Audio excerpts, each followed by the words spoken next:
I have spent the last 2 years of my life playing Minecraft. Allow me to explain why.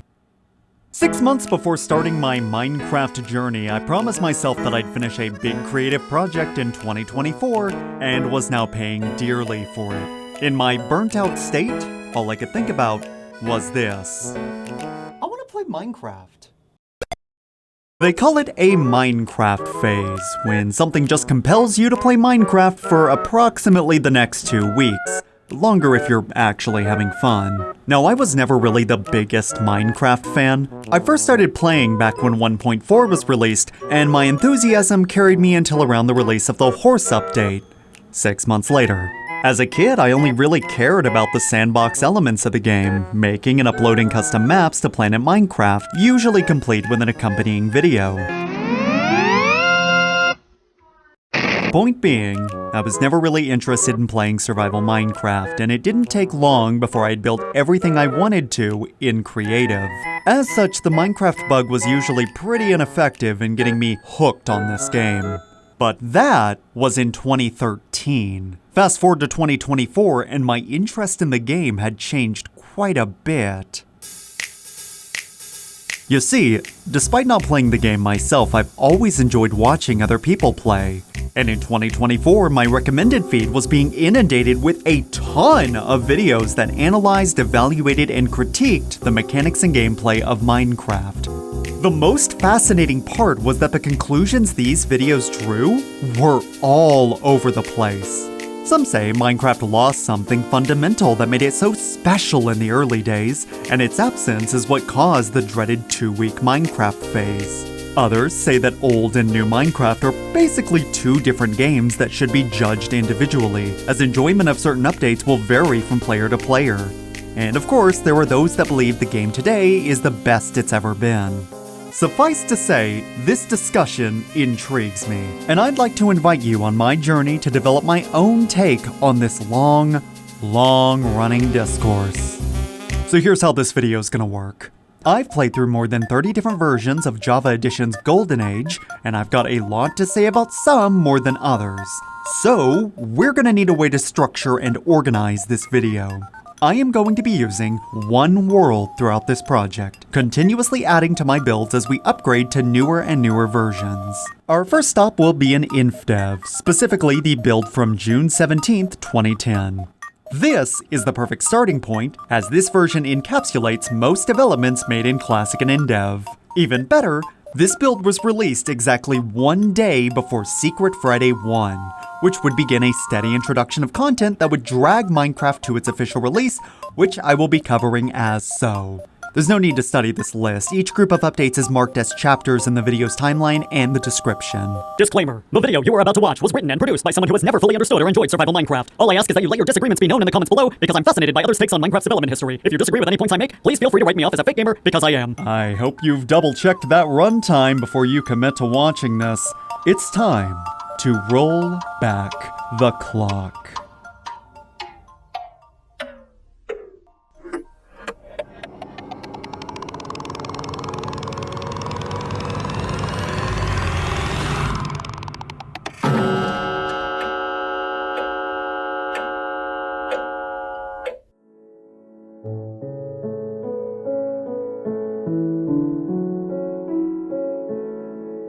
The nicest word I could use to describe Infdev Minecraft would be cute. Mind you, this is a highly backhanded, patronizing cute. It's cute in the same way that a dumb, hyperactive puppy is cute. If you weren't holding a gun to my head, the word I would choose would be... But hey, let's be nice to Infdev for a bit before I start complaining. First and foremost, the aesthetic of this game is absolutely serene. Minecraft may be known nowadays for being an unoptimized mess, but Infdev really feels like it could have been released on Windows 95 computers. Despite this, I don't feel comfortable labeling Minecraft as a retro game because, Well, honestly, that's kind of underselling how unique a game like this was in 2010, especially when that era of retro throwbacks was dominated by 2D sprite-based games. The usage of voxel models over pixel art, these low-res textures and their neon palettes, the fact that all lighting in this game is represented by a 4-bit value, not to mention its unorthodox takes on the survival genre, all of this helps to give Infdev a presence that no game has had before or since. My first day was mostly just spent taking it all in. Many of the things I'm complimenting are absent in modern-day Minecraft. The most surprising of these are the clouds, which use this floofy texture that adds to Minecraft's vibrant and inviting look. But then, the sun starts to set. And the sheer terror as the whole world suddenly darkens around you is indescribable. It takes an experience I was very familiar with in Minecraft and added a level of urgency. The night seemed to come so quickly, but there was still so much I wanted to do, and in the midst of my panic I did the one thing all Minecraft players do when they haven't properly prepared for their first night. I dug a hole in the side of a mountain and then I walled myself in. But looking out into the pitch-black world from within my shame cave, the game is still just as serene as it was during the day. The sky has gone dark, but you can still get a faint sense of color, and the nighttime stars are massive pixels that just fill the sky. Even at such an early stage of its development, this game is beautiful. It's chock full of atmospheric touches that makes it all blend together into a cohesive package. I hope you've enjoyed my gushing about this game's aesthetic, because that's really all I have to say in terms of sheer praise. Let's rewind a bit, back to my first day. Aside from sightseeing, I also did your basic Minecraft stuff, collecting resources in preparation for the night. The beach I spawned on was right next to a massive mountain littered with trees as far as the fog-filled eyes could see. After gathering some logs and saplings, I turned around to see... Mobs in Infdev are designed to spawn in massive clumps all the time, so long as the light level around the player is appropriate. And no, that's not limited to skylight. Sheep and pigs generated constantly in my torchlit caves. They're also in perpetual motion, picking random directions to scamper off to and randomly jumping around regardless of whether or not there's an obstacle in their way. You can watch for as long as you'd like, but these fuckers are just gonna keep on running until they... Did that sheep just despawn? Well, if the game doesn't want me valuing passive life, then I won't. Come here, Mr. Sheepy, it's time to die. Why? Well, I guess I shouldn't complain. I would like to add some color to my build, and wool is probably the only way I'm going to get some blue and purple blocks into my palette. Okay, now I'm really confused. Classic had dyed wool, so why doesn't this version? I wasn't expecting dyes for all these colors, as cool as their neon aesthetic is, but roses and dandelions literally don't have any purpose in this version. But, okay, wait, but hold on. Sheep are literally everywhere. Why? Sure, you can use their wool to make paintings and then struggle to get the painting you actually want for the next 3 minutes. I mean, if that's what you're into. But if wool isn't able to be dyed, then what's its primary purpose?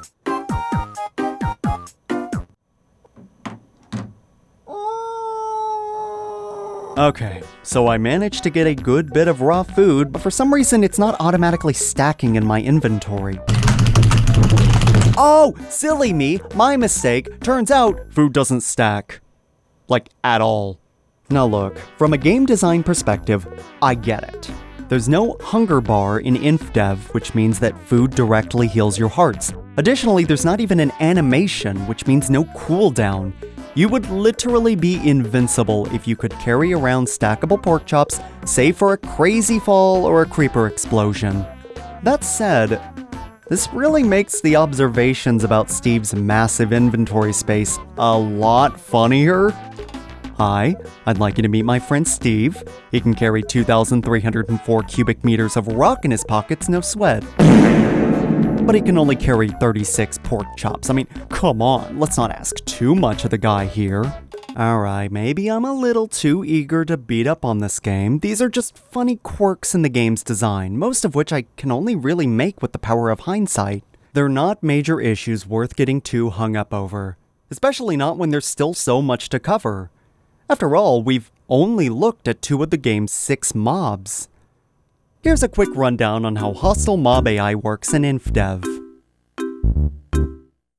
It doesn't. After abandoning the shame cave I holed myself in on the first night, I began looking for a good place to set up base. I soon found a nice flat area of terrain surrounded by mountains and trees that was perfect for building. Since I had no major resources and didn't trust myself enough to go safely spelunking, I decided to make a staircase that reaches all the way down to bedrock, picking up oodles of iron and coal along the way. A few days later, I went to gather more resources from the surface when... so turns out, hostile mobs do not take their environment into consideration when it comes to whether or not they can, see you. Well, this certainly seems a bit... bullshit, but maybe I could use this to my advantage. That day, I built a glass box to stand in and watch the monsters go about their business during the night. Before I cover my findings, there's something that we need to cover that applies to all 4 of these mobs. The zombie, creeper, skeleton, and spider all use the same sound effects. None of them have idle sounds, meaning the sounds of extra footsteps are the only indication that you may be in danger. Basically, the creeper is only the 3rd sneakiest mob in the game because it has a charge-up sound before it attacks, only beating out the sentient dispenser over here. As for their hurt and death sounds, they're comedy gold, let's just leave it at that. These 4 are also really simple in terms of their pathfinding and AI. How simple? How do I put this? Sometimes monsters can just forget you exist.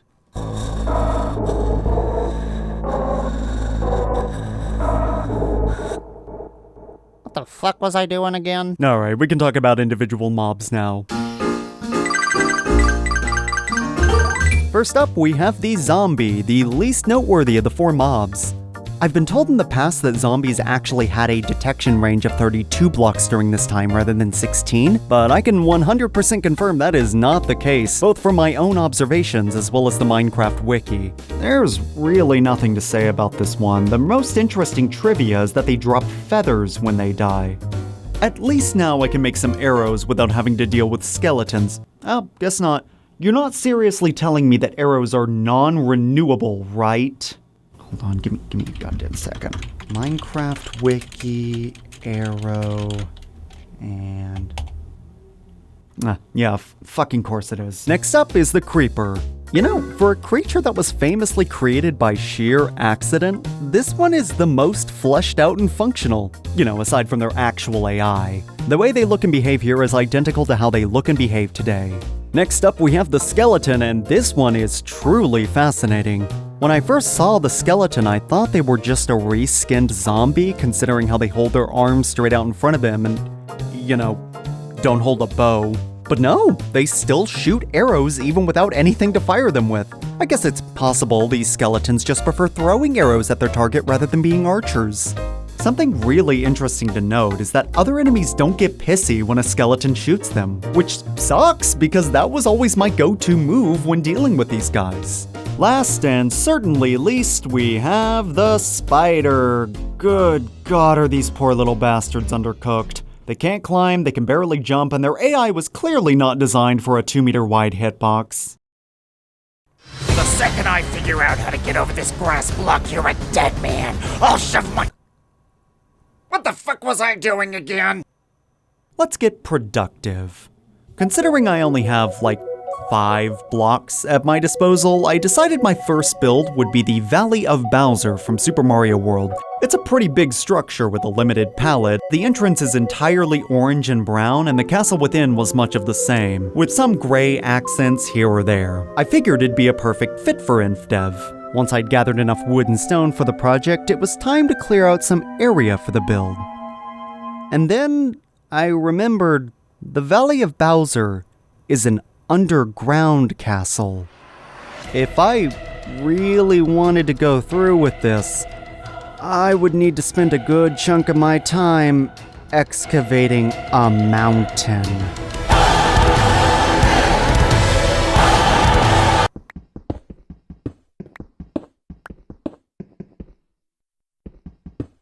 On July 5th, 2010, Jim Michael Rossignol published an article to PC Gamer magazine entitled 50 Games to Play at Work. Minecraft was ranked number 4. Quote, Minecraft's gentle pace allows you to take your time to plant a few bricks, jump back to work when your boss enters the room, and then back again, unquote. Mining out this mountain, something that I'd otherwise find tedious and monotonous and boring. In this moment, I got it. At this point in its development, Minecraft is a game that leaves you to your own devices, one that doesn't pressure you to achieve anything and doesn't have any expectations of what you'll accomplish. As someone who's always pushing himself to leave some sort of lasting stain on the world before he goes, and as someone who has nearly fried his brain perfecting a personal project he wasn't even sure he was emotionally invested in to begin with, I needed this. As I continued a slow, steady workflow, I wanted to make sure I didn't have to deal with any monsters spawning near me. I designed an entrance that required a very precise jump and made sure to keep the area well lit with torches. But in Infdev, where there's light, the game is going to spawn passive mobs. Sheep and pigs would appear in massive clumps, jump around my work for a little bit, and then pop out of existence. And as though Minecraft recognized me, respecting its philosophy, the game gave me something. A gift, if you will. That gift was the funniest thing I have ever seen in a video game.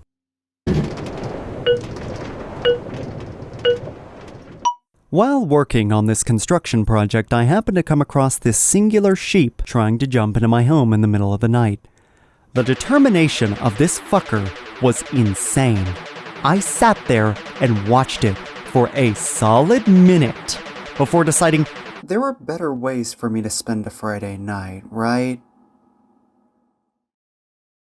1 minute into the recording, another sheep came down the staircase to join the fray. 30 seconds later, 2 more sheep ran past from behind me, jumped out of the cave, and then immediately turned back around to try and re-enter. It was a 4-man jamboree now, and for the next 3 minutes, these dipshits just kept hopping around at my doorway trying to get back in. But then, a 5th entered. Not a sheep, but a creeper. Not interested in getting inside, but getting me. And considering what I said about the hostile AI earlier, you can probably imagine just how piss poor of a job it was doing. As the creeper joined, the sun began to rise. And as though they were only here to seek refuge from the night, all 4 sheep turned around and bounced up the stairs, leaving only the creeper, still occasionally forgetting I was even here. But then, in a planets-aligning moment, as if the creeper had become sentient for but a split second, it turned away, walked up exactly 1 step, and then turned back to perfectly clear what I thought was a mob-proof entrance.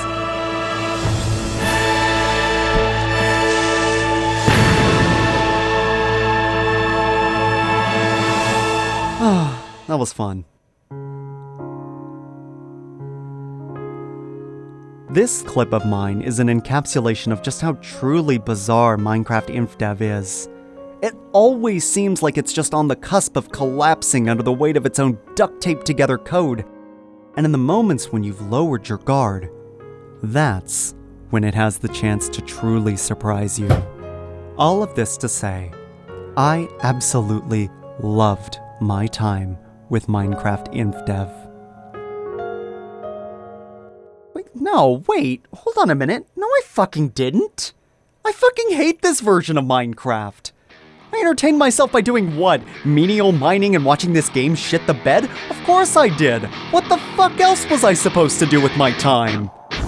I can't take it anymore, man. I wanted to understand what people see in these older versions, and for a while I did. Nothing I said so far was a lie. I do enjoy this game's general vibes, but my enjoyment required overlooking literally everything else. To put it bluntly, I've been playing far too nice with this version. Let's start complaining. I mentioned my adoration for this game's neon aesthetic, but that aesthetic can only carry your game so far. That inspired color palette will never compensate for just how boring this world generation is. Minecraft Infdev features tons of varied terrain, not including the barren beaches and empty oceans. These include plains, forests, mountains, lakes, plains, forests, mountains, lakes, plains. Everything looks the goddamn same! There are 0 landmarks in this world. The only things in your world worth noting are the things you've built. I only built my house around 300 meters away from the world spawn, but that didn't stop me from getting so unbelievably lost after my first death that I had to pull up my own footage of me discovering this place just to find it again.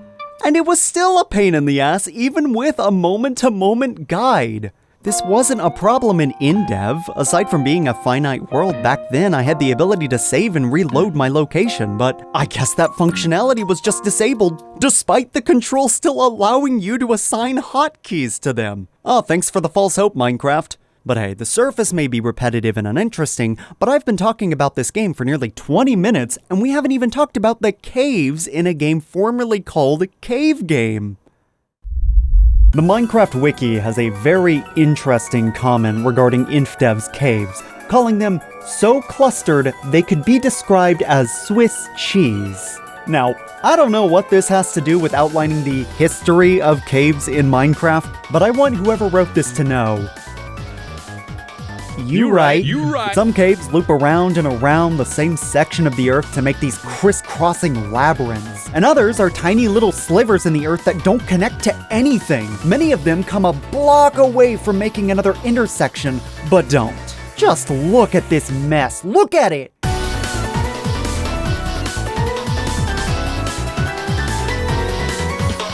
Imagine running into one of those massive clumps of monsters in such a tight space. That was my thought anyway, and the reason why I avoided caving as much as I did. But the thing is, mob spawning is reduced underground in comparison to the surface. So much so that I conquered a massive cave, got 4 stacks of iron from it, and I ran into a grand total of 0 hostile mobs. I can't stress enough how dull this was. There was no obstacle, no challenge. But I did get a half-decent payout. Maybe if I got some diamonds, I can look back on this and think it was all worth it. That said, let's talk about how bad armor, ingots, and tools are. Huh, alright, sick. Ah, I see. I've got a bone to pick with Infdev's armor. Notably, the fact that its protectiveness is tied to durability. With every heart of damage your armor absorbs, there's a chance it'll become that much more ineffective the next time you take damage. By the time your armor gets down to half health, it'll feel as if you're wearing nothing at all. Hell, sometimes my armor stats actually went down when I put on damaged armor. Oh, but it wouldn't be enough that durability is lowered on only one piece of armor. Have you been jumping down the stairs to test out its effectiveness? Bad news, you've severely damaged your helmet and chest plate too. Because of this, crafting diamond armor just seemed like a complete waste outside of opulence. Considering after absorbing only a little bit of damage, it'll be no better than modern iron, then chainmail, then leather, and then it'll break. More importantly, that slightly damaged diamond gear would be worse than a fresh set of leather wool cloth. Whatever, you get the point. Why would I bother spending the time and energy just to throw away 24 diamonds when I could just use a few dozen sets of leather? Wait, hold on. Why am I even entertaining this? I'd rather be a defenseless pissant that runs from every battle than throw all of my resources down the proverbial shitter. Why would I waste my wool for armor when it's a valuable building block? I mean, it will be. One day. Why would I waste my iron when I've already decided I'm building Bowser's goddamn castle? That lava moat ain't gonna fill itself! And why would I waste my diamonds when there are so many other ways I could put them to better use? Like for tools. At least that's what I would say if tool durability wasn't absolute hot garbage. Here's a list outlining a tool's durability based on resource. Wow, diamond is not looking great, you might be thinking. Hey, it could be worse. You could be playing Infdev. So my choices are I can either hunt down the rarest resource in the game for my pickaxe, which can do the same amount of work as 4 iron pickaxes before it breaks, or I could just get 4 iron pickaxes. Iron is a resource that is much more readily available. Hell, for pretty much all of Infdev, I barely even used my iron tools. I basically just stuck with stone tools for everything. Stone was a perfect 65 durability, meaning I could load myself up with 35 and use 1 to mine exactly 1 stack of blocks before it broke, only busting out the iron pickaxe when I found gold ore or diamond ore, the only 2 blocks I cared about that a stone pickaxe could not harvest. Or at least, I would've, if I ever found any. I mined 24 chunks from Y6 to Y11. I found 1 vein. 5 diamonds. This didn't sit right with me. When I started writing my script, I popped my old world file into MC Edit to see if I missed anything. Turns out, I did. 2 diamonds, and the only reason I didn't find them sooner was because they were buried in bedrock. For completion's sake, I decided to analyze every chunk I generated in Infdev, all 4,725 of them, to see if going cave exploring would have been a better alternative to strip mining. Turns out, what I did was actually the most effective strategy for diamond hunting. The total diamond count in my world was 4,112, less than 1 diamond per chunk. Though, this is kind of a meaningless metric. From what I found, it doesn't seem like ore generation is chunk dependent. Of the aforementioned 4,725 chunks, only 1,029 contain diamonds, about 28%. Well, case closed, right? Strip mining is a complete crapshoot because not every chunk even has diamonds. Yeah, about that. Of the 4,112 diamonds in my world, would you like to take a guess how many were air exposed?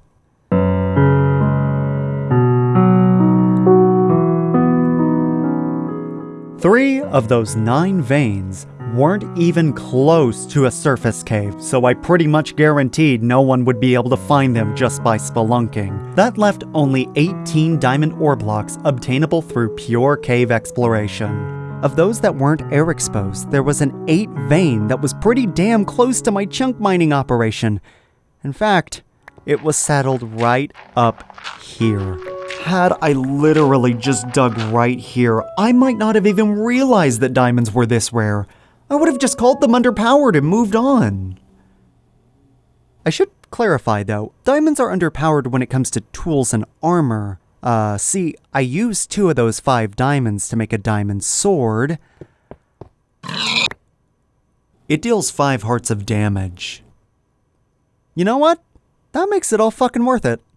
Get the fuck back here, motherfucker! I'm gonna fucking slice you up into goddamn tiny pieces! I went into this project with the idea that I would somehow be unbiased towards old or new Minecraft.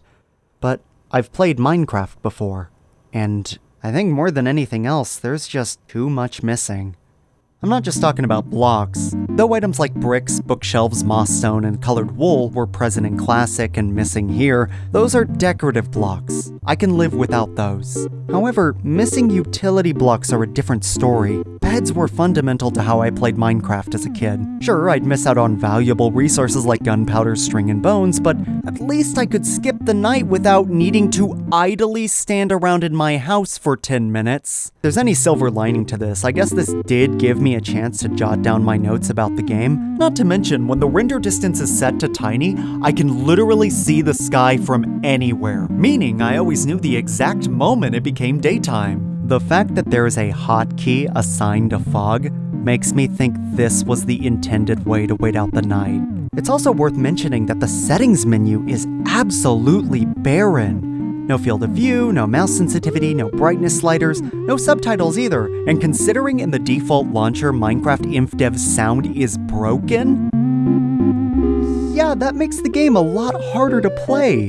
There's no F1 functionality to hide HUD elements, and the debug menu, accessible only via the Show FPS button rather than F3, doesn't even show coordinates or block light level.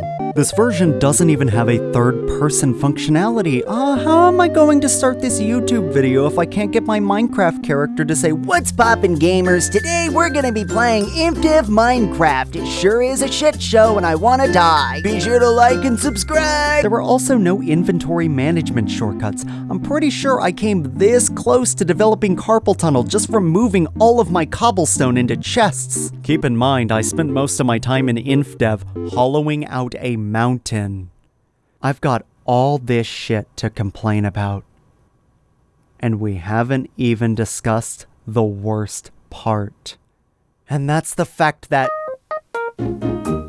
items in your inventory will always be layered behind blocks and even HUD text. Steve can move while menus are open. This is actually the only way to see his hilarious walk cycle from the front. Just be careful about exiting while walking, as this may cause Steve's arm to spontaneously fracture. Holy shit, is that my shoulder? HUD elements continue to be animated even when the game is paused. Falling while walking will cause all of your step sounds to play simultaneously. Switching furnace cookables in the middle of smelting doesn't reset the progress arrow. Wall-mounted torches lack a bottom texture. Trying to place a torch on a non-solid block will simply cause it to be reoriented on the nearest valid block. Signs can have blocks placed in their top half. Bro, it's not like any of these bugs affect gameplay. I'm just getting started, motherfucker! Minecraft makes no attempt to suffocate the player, meaning dropping sand or gravel on yourself will allow you to see parts of the world you otherwise shouldn't. Resizing the window will cause menu options to duplicate themselves. Even in third-party launchers with functioning sound, Infdev's music straight up doesn't work. Thank you again for the false hope options menu. Even if it did, it's very likely that music would work like it did in Infdev, as a sound that does not follow the player throughout the world.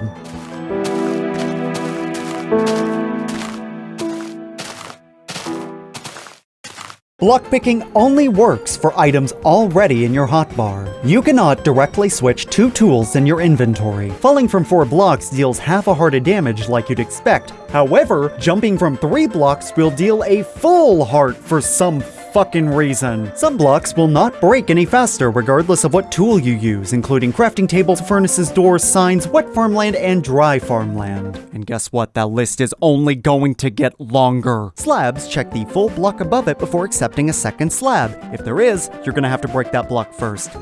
On second thought, I don't really know if I want to place this double slab block here. Oops, no refunds. Mine double slabs only drop 1 block. Hey, really quick, check out this cool underground area I cleared out. I set a little pool of water below the entrance so that I don't have to carefully jump down the ladder. On an unrelated note, landing in water sometimes doesn't break your fall. I've got clips of me landing in water source blocks and dying, and clips of me landing on the very edge of flowing water and living. Leaves do not decay if they're touching any block, including other leaves that are touching any block. Breaking a furnace with anything inside of it will irreversibly delete those items. Aw, I'm sorry you lost your gold. Here, you can dry your tears with your new always active furnace. A standing sign's facing angle is always just a little bit off. A furnace's facing angle depends not on your facing angle, but instead by what blocks are surrounding it, with a general preference for facing west. The same goes for chests, except its facing angle updates anytime you mine a block around it. Doors can't be open when standing too close, but only on one side, and only when you're looking through the window. Punching doors will open them as if you were right-clicking them. Oh wait, that's a cute functionality. It's like I'm pushing it open.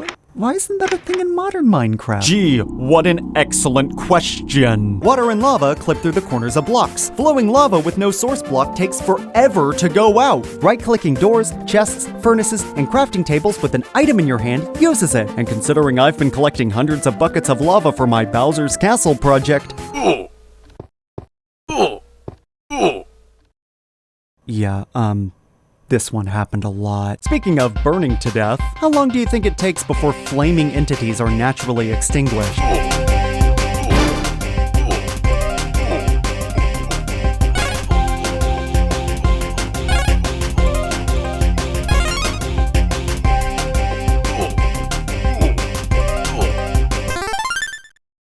Player collision interactions with bedrock are really buggy. No, I'm not standing on air in this clip, I'm standing on the stone beneath the bedrock. Speaking of bedrock, there are tons of breakable holes in the bottom bedrock layer. Tons of holes. But don't worry, the void doesn't kill you in this version. Attacking mobs with iframes still damages your sword. Breaking non-solid blocks with no mine time, like torches and flowers, will still damage your tools. Mining with a pick right before it breaks won't drop anything. Auto-saving does not apply to terrain, so for the love of God, do not ever Alt F4 while you're excavating a mountain, because if you do, you're gonna join back on and you're gonna find this. That was 6 hours of my life I'm never getting back. These were just the poor design choices I came across in 3 weeks of playtime. I know for some of these, people will tell me to look past them because this is an early prototype of the game, and honestly, I'd be a lot more willing to do that if anyone had warned me about these things. I have watched so many retrospectives telling me just how great old Minecraft is in comparison to new Minecraft, and none of them warned me about these things. How hard would it have been to just offhandedly mention that crafting tables take just as long to mine with your fist as it does with a diamond axe? Or that you should never jump before water bucket clutching? Or to never mine your furnace without removing the items inside first? And yeah, a lot of these bugs I highlighted are really nitpicky. Some of them make for great tips and tricks to the masochists that want to check these older versions out. Having a furnace that's always active makes for a great decorative piece. The same goes for torches on crafting tables and chests. And since water clips through the corners of blocks, you can use it to descend down holes without having to waste hundreds of sticks on ladders. And that walk cycle. It should have been illegal for Notch to remove this. Imagine loading into a modern PvP server and being greeted by this image. I am so simultaneously frustrated and bored. It's a weird pairing of emotions that I don't know how else to vent without meticulously outlining every minute issue I have with Infdev. And honestly, if it weren't for the fact that I have never heard anyone mention this stuff before, I would have dropped this video right here. Then again, we are coming up on Alpha. Alpha is one of the most well-remembered eras of this game's early history. Maybe the reason why no one ever mentions these bugs is because they got fixed in Alpha. Hopefully, this will be a marked improvement.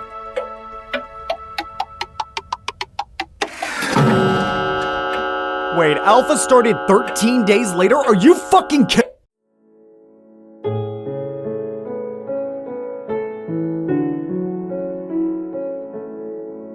I'm formally warning you now to keep your expectations tempered, because early Alpha is basically identical to Infdev. The new title screen is neat though.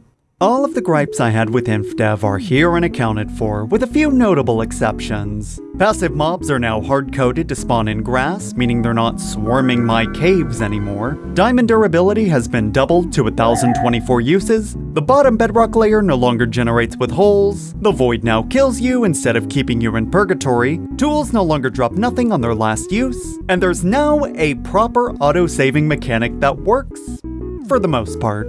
I had a power outage while I was playing, and apparently the game was writing to one of my world's chunks when it happened, so when I booted the game back up...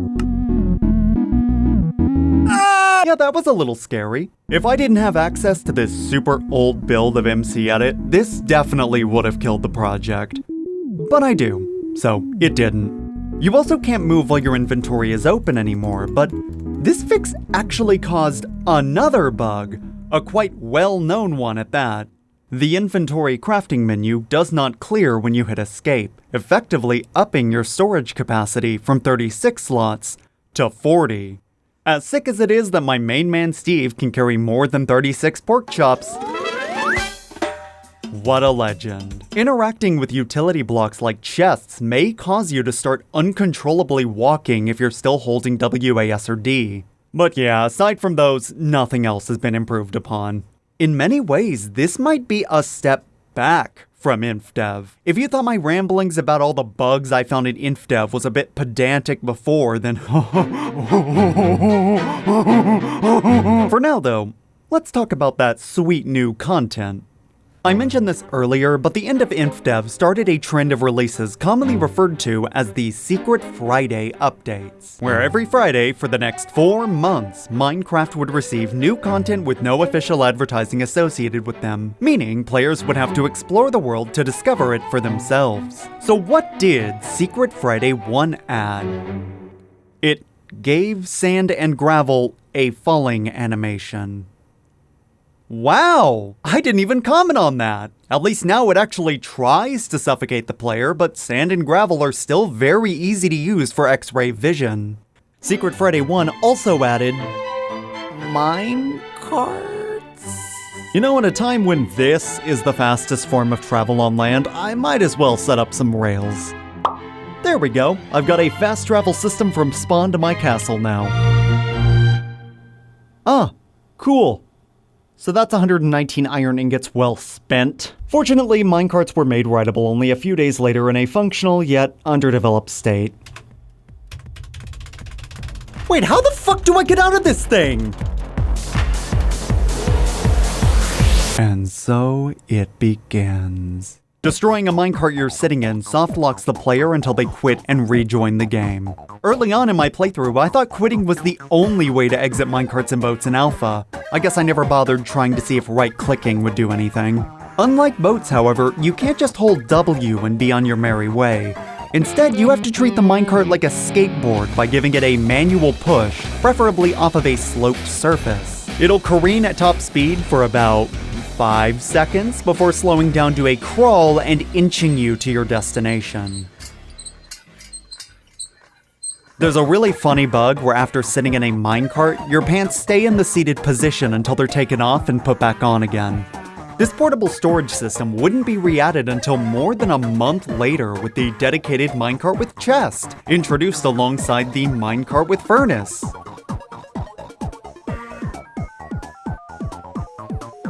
Why is this thing slower than my walking speed? Boats were added as well. People complain about how fragile these things are, but honestly, it's nowhere near as bad as I thought it'd be. What did trip me up is that the boat is constantly adjusting to the player's facing angle, making it really hard to survey the world around you while sailing. Hopefully I can get the hang of this gimmick during my worldwide journey. Wait, what? Let's open up the last Secret Friday update and start generating some new chunks to see what this world has in store for us. Again, I'm not expecting the world here, but maybe we'll get some of those decorative blocks I complained about being removed from Classic and Indie. Oh, god damn it. Well, I guess this'll be a good chance to see if the hostile mob AI has had any updates to it. Huh. Is it just me, or is it a bit darker than usual?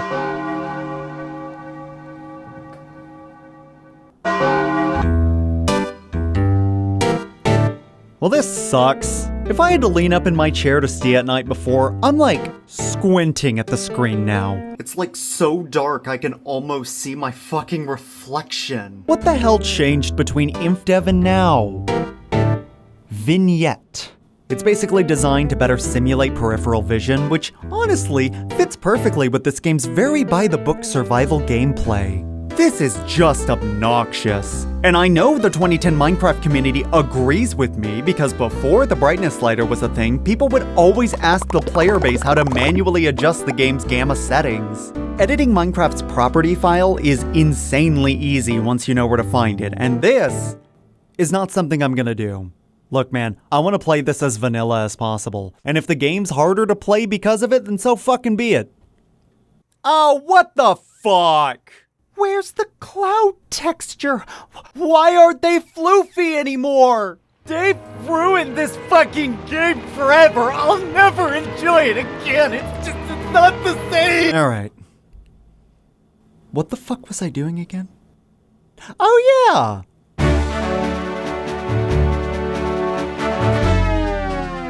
Oh, I guess we're here then. You know, I said I wasn't expecting the world, but it is a little weird to generate new chunks in a new version of Minecraft and not find any chunk borders. You know what? Those are ugly as piss. Nothing of value was lost. This might be a good time to introduce the most interesting problem with Secret Friday. All of its new content is in some way, shape, or form unfinished. Some of the new blocks in their item form are twice the size of every other item for no discernible reason. Cactus was technically one of the items on my wish list. Now that it's here, I have a way to get green dye. Oh, god damn you! Fine, I guess it'll just be a trash can. Oh, seems like those boring-ass beaches I whined about in Infdev got most of the new content. They've also received clay and sugarcane. Hey, now we're talking! Bricks and bookshelves are definitely something I want to incorporate into my first build, so these are two things I want to start hunting down. So how did they manage to fuck these up? Sugarcane is the most interesting of the two. For one, it grows on grass and dirt next to water, but not sand. That was a bit jarring at first, especially because at this point, I still thought that reeds on sand grew faster than reeds on dirt, a very widespread Minecraft myth. Reeds also don't need to be planted adjacently to water, they can also be planted in water. So that's hilarious. Also, much like animals, crop growth doesn't differentiate between sunlight and block light, which was beneficial for me because I wanted to grow them in the safety of my mountain. Reeds can be used to make paper, which can be used to make books. What the Minecraft.wiki/book. I'm going to have an aneurysm. And books can be used to make bookshelves. Here's where the annoying design choice lies. When I made my first bookshelf, I accidentally misplaced it. Oh no, what a shame. That's 6 wooden planks I'm never getting back. You know, in hindsight, I really should have started that sugarcane farm first, huh? Now let's talk about the other beach block. Clay balls can be smelted into bricks, which can be crafted into brick blocks. Oh my god, they're so vibrant and I love them. Bricks were already among my favorite building blocks in Minecraft, but them having the same neon color palette as wool, plus the high contrast aesthetic of cobblestone, I immediately wanted to start building with these. Unfortunately, bricks are not nearly as simple to build with as wood and stone, and this vibrant texture clashes really badly with blocks like logs, so what I ended up building, I had to almost immediately tear down. Do you remember how I mentioned that certain blocks in Infdev didn't break any faster, regardless of what tool you use on them? Some blocks will not break any faster regardless of what tool you use. These include crafting tables, furnaces, doors, signs, and farmland. And guess what? That list is only going to get longer.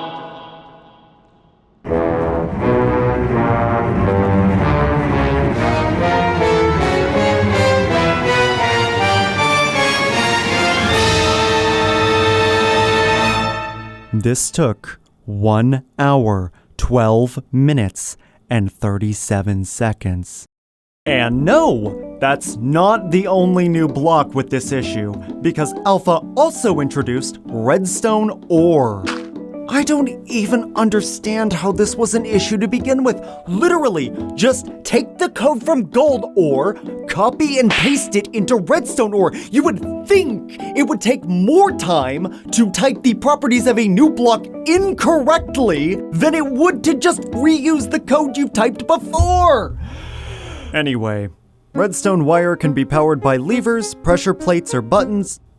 Minecraft.wiki/button. Fuck you. They can be used to power doors, and that's it. They can be used to craft redstone torches, compasses, and... This concludes the intricate and complex system of redstone wiring in Alpha. Well, while we're on the topic of underground editions, Minecraft Alpha introduced the first generated structure in the form of dungeons. These things are everywhere. There's like one in pretty much every chunk. Hey, guess what?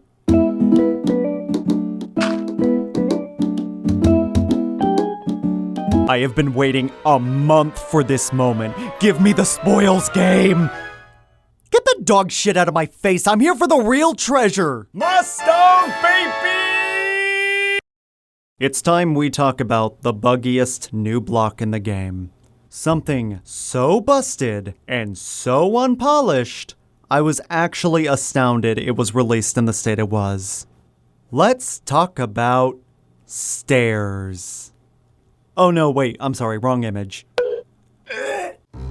There are 6 major bugs in the wood and stone stair code. 1. The item looks like this in your inventory.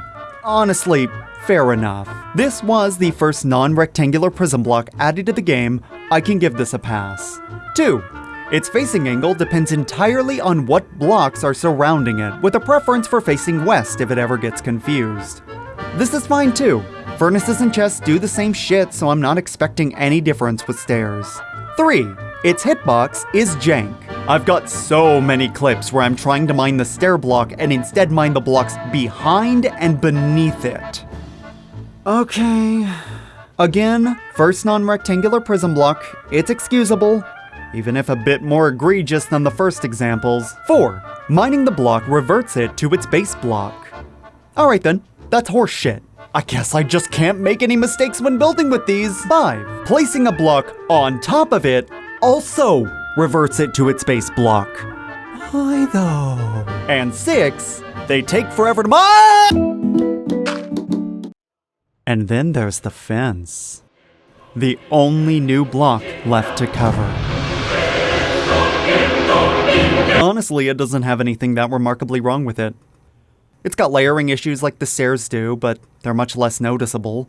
Its item form is bigger than it should be, just like the cactus. But I've held off on this one in particular because I have another issue with the fence. Something that cuts to the core of my distaste for Secret Friday's philosophy of secrecy. Despite the fact that I first started playing Minecraft back when the crafting recipe only used sticks instead of wooden planks, I'd since forgotten it. It was changed like 11 years ago, cut me some slack. So when I tried to plug the modern fence recipe into the crafting table, I didn't even bother checking the Minecraft wiki like I did for everything else. I just thought, okay, fences aren't here, moving on. I said this, not once, not twice, not thrice, but 7 times throughout my playthrough. It wasn't until beta 1.8.1, when abandoned mine shafts were added with naturally generating fences, that I realized that I had missed the fence's introduction a long time ago. I love using fences as lampposts, something I wanted to do in beta, but couldn't. Did you know that you couldn't place anything on top of another fence in alpha? But you could in beta. I couldn't though, simply because the game never told me they existed.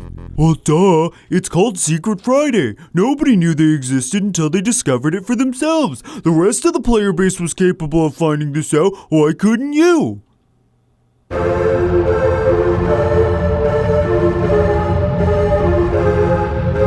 2 points I'd like to make.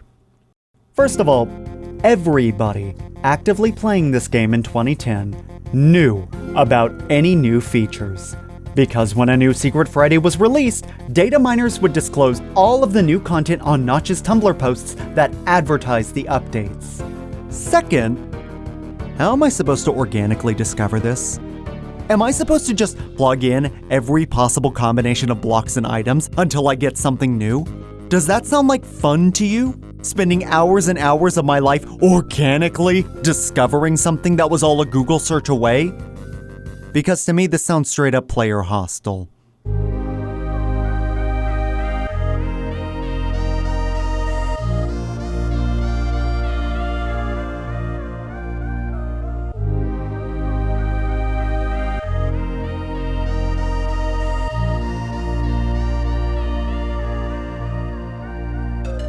Comment below to prove me wrong. What we've discussed so far was most of the content from Secret Friday 1 through 9. Half of it was on beaches, the other half was crafted from things already in the game, and then there's the 3 new underground blocks. And considering there have been no changes to world generation, I don't think there's much more of a purpose to keep exploring.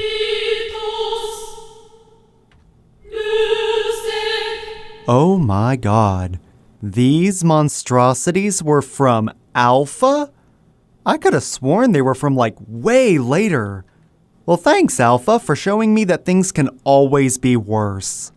I hate these giant oak trees with a burning passion. They are such a pain in the ass to chop down, and they're not nearly as satisfying as cutting through a forest normally is. In the time it takes me to fully get one of these bastards chopped down, I can get nearly twice the amount of wood from just running through a forest, more if you include cleanup. And while we're on the topic of trees, you may have noticed something off about them in my footage. There seems to be a bug where tree leaves decay at random, dropping dozens of saplings everywhere you go. But don't worry, unlike literally everything else we've covered in Alpha, Notch did get around to fixing this during Alpha's development. And he fixed it by just straight up disabling leaf decay. You know, there are days where I just have to count my blessings. I get to play this game, walk out of my hollowed out mountain, and be greeted to a neon green eyesore in the sky. No, I'm not dealing with this shit. Oh, holy, that fire spreads fast. I was kind of hoping it wouldn't spread this quickly. I'm trying to build the entrance of my castle nearby, and that's made entirely of wood. Oh, no. God damn it! Well, ain't that a bitch. At least I've learned a lot about fire through this experience. Aside from burning really quickly, eventually it just stops burning, to the point where the last block to catch fire basically becomes netherrack. Why don't we move over to talking about mobs before I burn anything else down? The biggest change to mob AI is that they now have idle states, meaning they don't constantly run around like chickens with their heads cut off.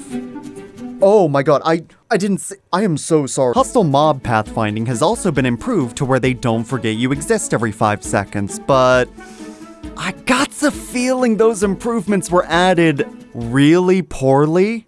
I see you. Each monster also has its own unique idle, hurt, and death sound effects, with the creeper's hurt sound being slightly different from what it is today, and the skeleton's death sound simply reusing its hurt sound. Speaking of skeletons, spider jockeys are here! Aside from that, there is not much to add about hostile mobs. Except for this little guy. Possibly the mob with the most troubled development story in the entire game's history. Slimes were first added to Minecraft in Alpha 1.0.11, being the only hostile mob to spawn exclusively underground when the light level was above 7. Their first design is quite simple, but honestly it fits perfectly into Alpha's aesthetic. While its second design is a major improvement, on top of being quite technically impressive for early Minecraft, I really like this little guy's cute, dumb face. There's a fascinating bug with the large and medium-sized slimes in particular. The large slime has 8 hearts of health, the medium has 2 hearts, and the small has half a heart. However, if you manage to deal more damage to a large slime than it has hearts to lose, its health will underflow into the health of its medium and small counterparts. 2 swipes from a diamond sword will cause a large slime's health to go so low that it won't even split into more slimes upon its death. These guys were a cute, albeit rare addition to Minecraft, all things considered. But it wouldn't stay that way for long. If you go strip mining like I did in Infdev, you'll find that slime spawn maybe a little too much. Notch seemed to agree and made an effort to tweak their spawning just a bit. The solution Notch came to was the slime chunk system, which is still used by the game today. The only difference is that alpha slime chunks only account for 1% of your world's chunks. Needless to say, none of my excavated chunks saw another alpha slime again. 2 months later, their spawning would be completely disabled, with no word on if or when they would return. The slime story at this point may be a sad one, but it still isn't nearly as sad as the sheep's place in Alpha Minecraft. Cows were added to Minecraft in Alpha 1.0.8, with their only purpose being to drop leather. You can also milk cows, I guess, but why would you? Alpha doesn't have cakes or status effects, so why does this exist? Leather rendered cloth obsolete, with no purpose outside of a colorless building block and a crafting recipe for paintings. Don't worry, buddy. I'm gonna put this in the oven, and then I can lather you down with it later. What? What? Chickens are also here, and just like cows, they don't drop food. Aside from eggs, chickens only offer a less dangerous way to get feathers. Damn, it feels like everyone got a little shafted in this update. Except for pigs, I guess. The introduction of saddles and dungeon chests made pigs synonymous with one of the most well-known Minecraft gag items. This is your fault. You're putting hardworking people out of a job. Feel bad. I think that's it. I think we've covered it all. And considering this was all added in the span of only 3 months, I think that's kind of commendable. This is a lot of new content added to this game in a pretty short amount of time, even if a lot of this shit is busted. That said, my biggest problem with Alpha Minecraft, and by extension Infdev, is that it's so obviously not finished. I don't need the power of hindsight to tell you that. These new elements are all either buggy, underdeveloped, or just not fully realized. That's my biggest problem with these versions. They're simple, sure, but they're way too simple to spend more than a few hours playing. Unless the main reason you're playing is to build. Because let me tell you, if I wasn't having fun with building, I would not have spent time excavating the rest of that mountain. I started filling in a lava moat before I'd even finished digging it all out It's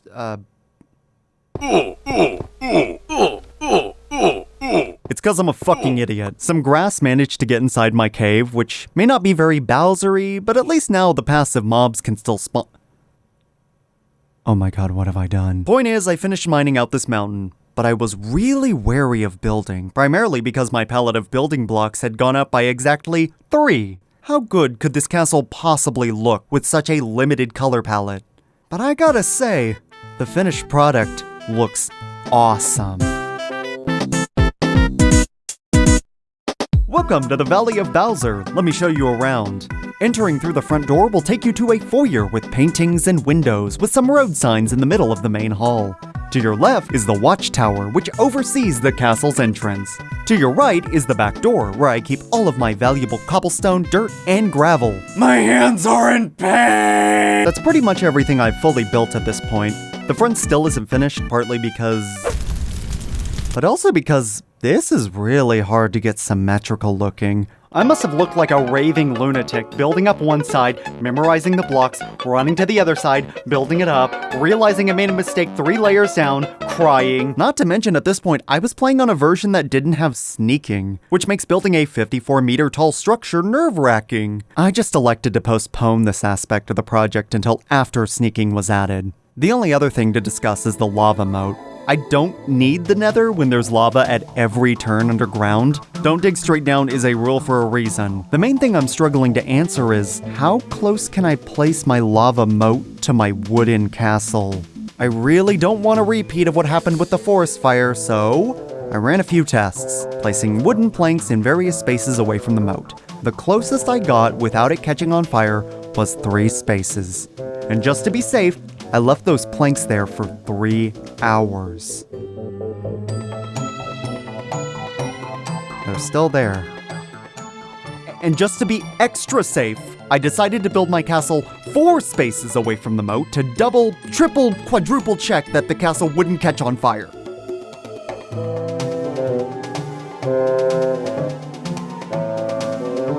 Okay, it looks safe to me. It's even on a hill. So we should be even further than 4 blocks, right? I think my paranoia is justified, right? Like, this is such a stupid gamble I'm taking that wouldn't be any less cool if I'd made an 8-block coastline. But it's been 2 minutes and it's still standing. I think we're good. This is so fucking kick-ass. The last thing I'd like to mention is what I'm going to use my bricks for. It's this room right here. It'll be situated right next to the watchtower. What the fuck? You're fucking me! Stop! Stop! Please! Please! Please! I haven't backed this world up! This is the only file I have!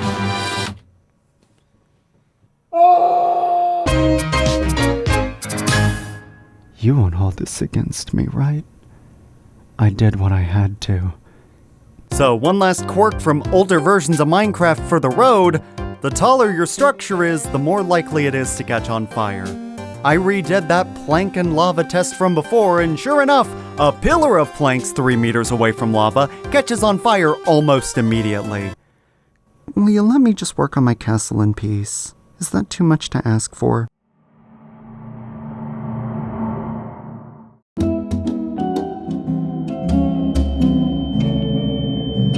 You know what? Fuck this. I'm done. I'm not enamored anymore and I'm ready to upgrade. Maybe Alpha 1.2 Secret Saturday will get these kinks worked out. Oh my god. What? No, I haven't done Secret Saturday yet. I'm doing 1.2 next. Wait, no. Wait, really? Wait, no, Halloween is like way late, right? Oh my god.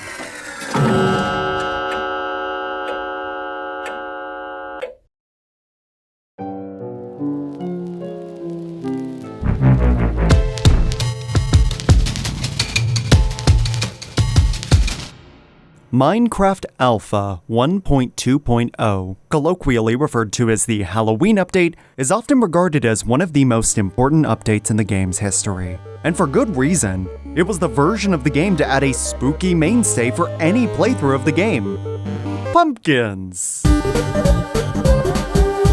Oh yeah, and a new dimension, whatever, who cares. Before we talk about this version's nether, let's see what's changed in the overworld first. The Halloween update does something I'm a little mixed about. It began the process of phasing out the neon aesthetic I praised back in Infdev. On the one hand, there's biomes now, and this gives far more variety to the world's look. And by variety, I mean everything still looks the same, but now it's in different shades of yellow, green, and whatever color the snow biome is. Wait, what color is this?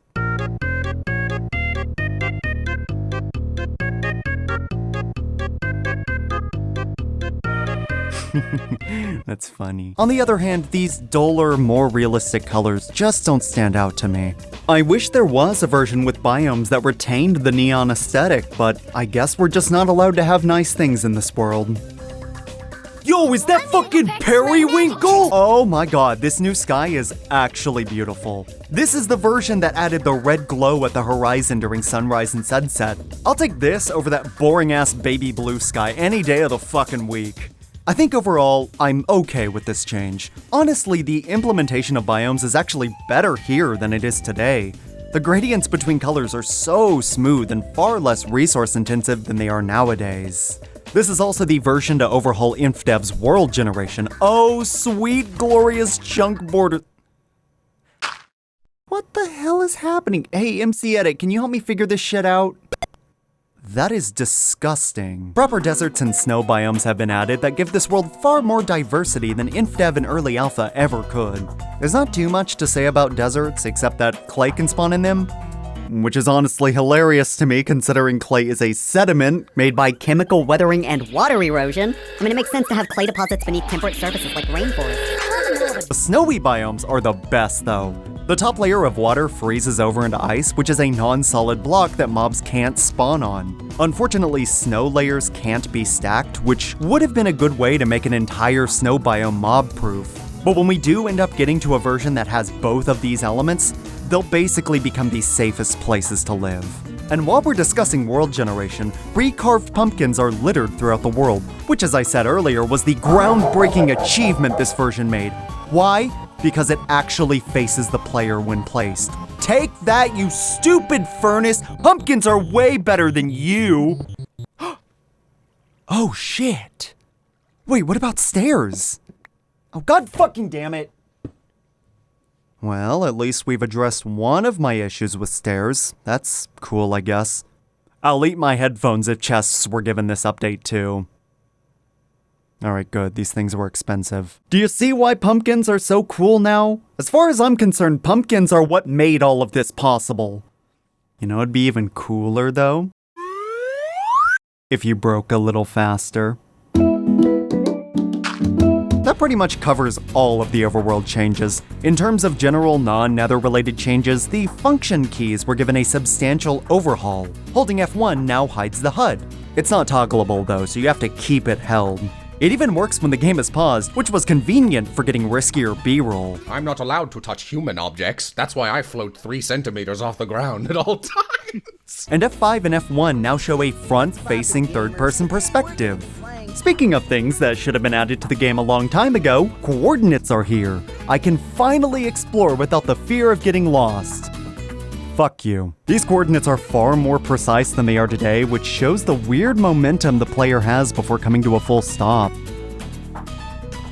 I traveled 1/1,000,000th of a meter in those 2 seconds. This game is literally unplayable. The Halloween update was also the first version of this game I could cause monster infighting. And if you look at this clip close enough, you'll notice that skeletons now actually hold bows. You see, they're holding it like any archer would. There's no fucking weird about that. Let's see, what else? Fishing was added. You know what, let's just go to the Nether already. Deep beneath one of the spires of my castle's entrance is a cave blocked off by obsidian, just enough to make a nether portal complete with corners. Time to go to work!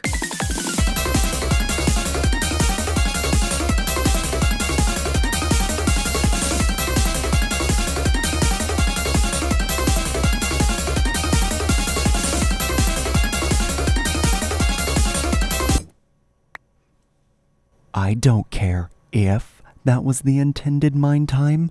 I'm adding you to the list. In a sick way, I'm sort of grateful for this game training me to accept bullshit mine times. I'm certainly a lot more willing to punch stone with my bare hand than I was before. Let's build that portal in our little side room.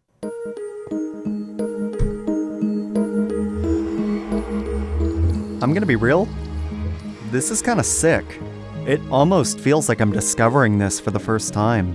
Entering the portal has this long, drawn-out cutscene of sorts that creates a foreboding yet grand vibe for the new world you're about to enter.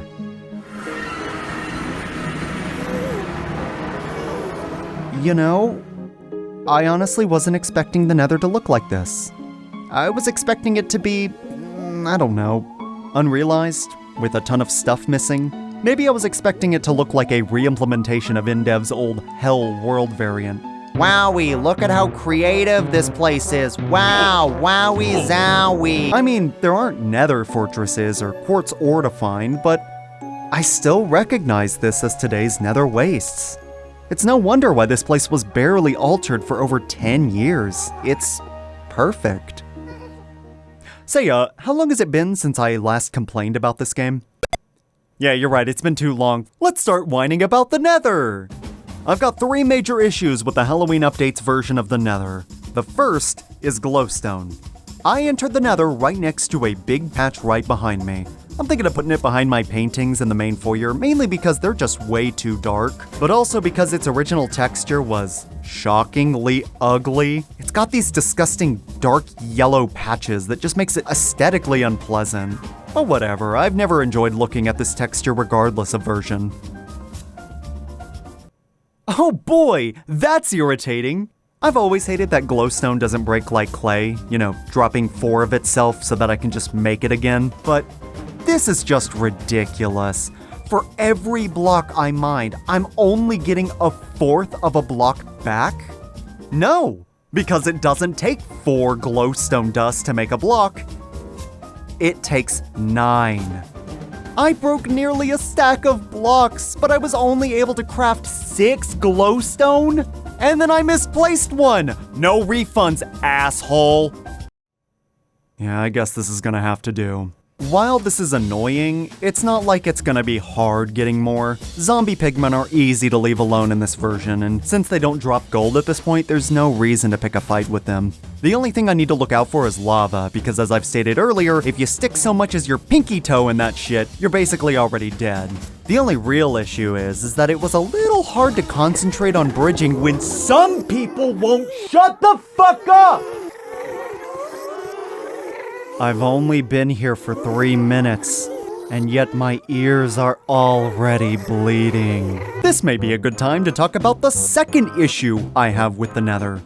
Ghasts. They spawn so much. And although I spawned in a cave that they couldn't reach, I always knew they were there. Wait, can they reach me? Wait, hold up. Minecraft.wiki/ghast. Let's see. Free space, 5x5 blocks. Whoa, what the fuck? For as annoying as ghasts are in this version, they're at least easy to deal with. Their own fireball is hard-coded to one-hit kill them. Hey Notch, why don't you add an F3B debug, you jackass? Come on. Where am I aiming? The tentacles? That void of a bussy? What? Okay, I need to bounce before this thing breaks my portal. I think I need a bow. Considering skeleton shots have always been so pathetic, up until now I never really took the time to make one of these. Not to mention the diamond sword I got back in Infdev two-shots everything, and considering how shit everything's durability is, I didn't want to deal with it breaking immediately. But these are extraordinary circumstances. Oh, I really need to apologize to that skeleton. Clearly, I don't know how to hold this thing either. Maybe we should take it out for a test drive first.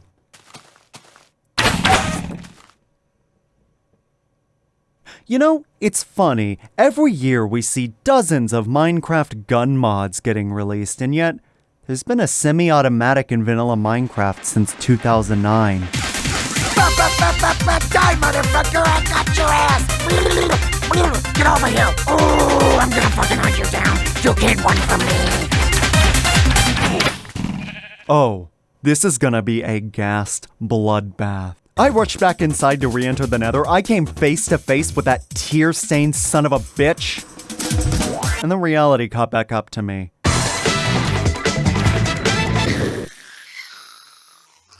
You know, I was fighting that thing for quite a while. I really set myself up for disappointment, didn't I?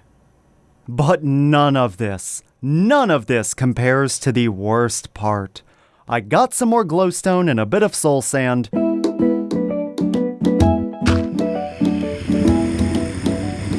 And was ready to head back to the surface.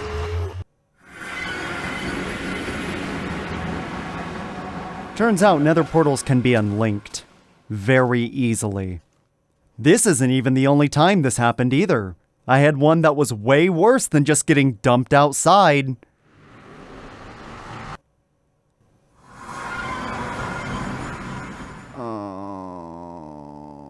What's gonna happen when I try to rejoin the game?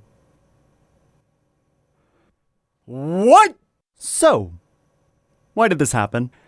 I decided to go ahead and read up on Java to see if maybe I could get some insight on what this crash handler is trying to tell me. I don't know the specifics, but I do have a very simplistic and probably inaccurate technical breakdown. The crash was caused by an illegal argument exception. Think of it like a big red button in one of Java's utility packages labeled "Do Not Press." Minecraft took one look at that button and said, Bitch, I do what I want! What was it that this game was trying to do? Well, Minecraft was trying to call upon the timsort sorting algorithm used to compare two arrays made up of multiple different variables. However, the arrays it sort explicitly cannot be zero. Both of them were zero. What are these values for? What do they do? I don't fucking know, man. Can anyone explain this to me? Because I'm super confused as to why this would just wipe my player data. Oh my god, I had my diamond sword on me.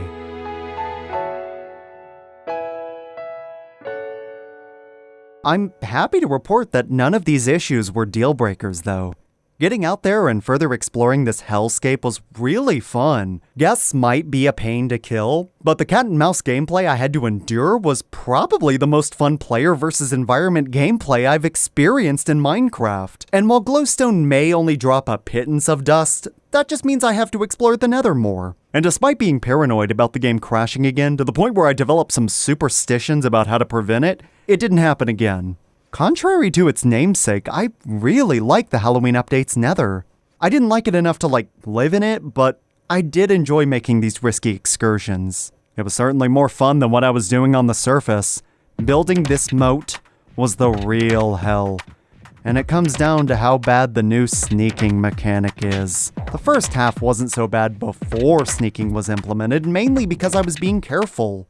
But when sneaking was added, I kinda stopped trying, which was a mistake on my part because if you sneak up to the edge of a block, you'll still fall if you don't back up before unsneaking. Remember that 4 stacks of iron I collected? I used about 2 stacks on rails, and then I used another 2 stacks on buckets.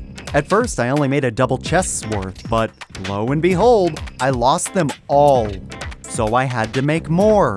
It was a teeth-gratingly vicious cycle. Eventually, I got so low on iron that I had to go cave exploring just to find more. And now that hostile mob spawning has been improved underground, I had to contend with 1 monster encounter. Well, I managed to gather 24 iron. That should be more than enough to finish this moat in a timely manner.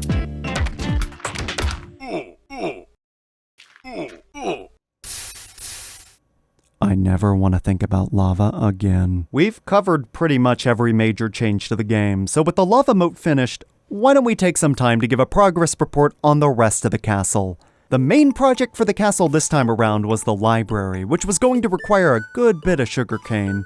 Well, exiting the back door will now take you to my new and improved underground farm, perfectly capable of thriving without photosynthesis. Say, that reminds me. Wheat was added all the way back in Infdev, and we still haven't discussed seed-based farming. Tall grass won't exist for another year at this point, so the only way to get your hands on seeds is by, what else? Tilling long stretches of grass blocks until it gives you some seeds. In my opinion, seeds do not drop anywhere near as much as they should, and that includes the seeds you get from harvesting crops. Or lack thereof. The game really doesn't like anything walking across farmland, and unless the player is sneaking, there's likely a chance your farmland is gonna end up trampled. No, jumping, that's perfectly fine, have at it. This isn't gonna stay forever, but at least for the time being, I've got an easy source of food. At least easier than hunting pigs. I've heard that bread is the only food item that stacks, which, if that's the case, would throw the game design excuses I made earlier out the window. Yeah, of course it doesn't. This is officially an anti-white light channel. I'm fucking sick of your shit, dog. The library was made by fusing these 2 towers behind the sign into one. The inside was really simple, with just these 3 identical floors, one after the other. I should really do something more with this concept. But to make it a little more interesting, I gave each floor a bunch of signs denoting what books were being stored where. The first 2 floors are filled with books that fit into the Dewey Decimal System of classification.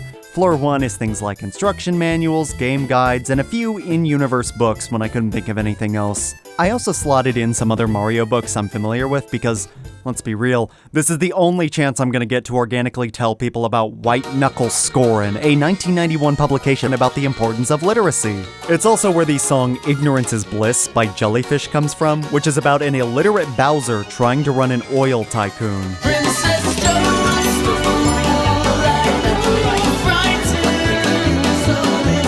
Floor 2 is made up entirely of fiction books, mostly comics and manga. Finally, the 3rd floor, which holds all of the banned books, which are questions I've had about the structure of the Mario universe since I was a kid. I'm normal, I swear. Because these back towers are so tall, I kinda had to cut a hole into the ceiling to get a good skyline from the entrance.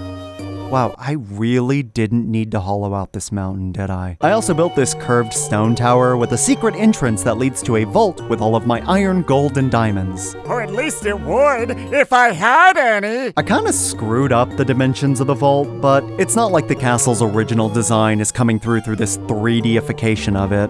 Oh well, I'll just have to keep this in mind going forward. I still think it looks awesome on its own without the original in mind. I've also completely overhauled the main foyer, adding some more walls and paintings as well as a main hall area that, honestly, I'll do something with that in my leisure. I'm thinking something a la Origami King. There's only 1 tower left to go and I'll be done with this project for now. I would like to get a slightly more fleshed out block palette before I start on that though, so maybe we should go ahead and upgrade to beta, huh? Oh, wait, stop the clock, I almost forgot something. I want to take a moment to really hit home how fun building was with a limited palette in these older versions. And I think the best way to do that is to show you what I think is the best build I've ever made. Not just for this project, but in all of my 11 years of playing Minecraft. Now that sneaking is a thing, even in this somewhat unpolished state, I felt a lot safer tackling the castle entrance. But sneaking or not, making this thing look bilateral wasn't gonna be easy. Fortunately, once I got to building the top of the head, I was so high up that nighttime was no longer an issue. Not to mention, I eventually got to the point where I had a hollowed out skull that I could store all of my supplies in. My idea for making this thing look symmetrical was to build it in 2D and then start extruding the features, working from the outside in and micro-adjusting as I went along. And eventually, it was time to see where we were at. I climbed off the structure and I went to find a good vantage point to admire it from. And let me tell ya, that walk was terrifying. I was so scared that I had forgotten something or just farked up the proportions somehow, but I refused to look at it until I got far enough away. Alright, moment of truth. How does it look? Holy shit! Oh my god, look at the teeth! And oh my god, the snout! And the eyes! Oh, those vacant chasms of eyes! Holy shit, I can't believe I made this! This is perfect. Not just the build, but Minecraft's early building mechanics.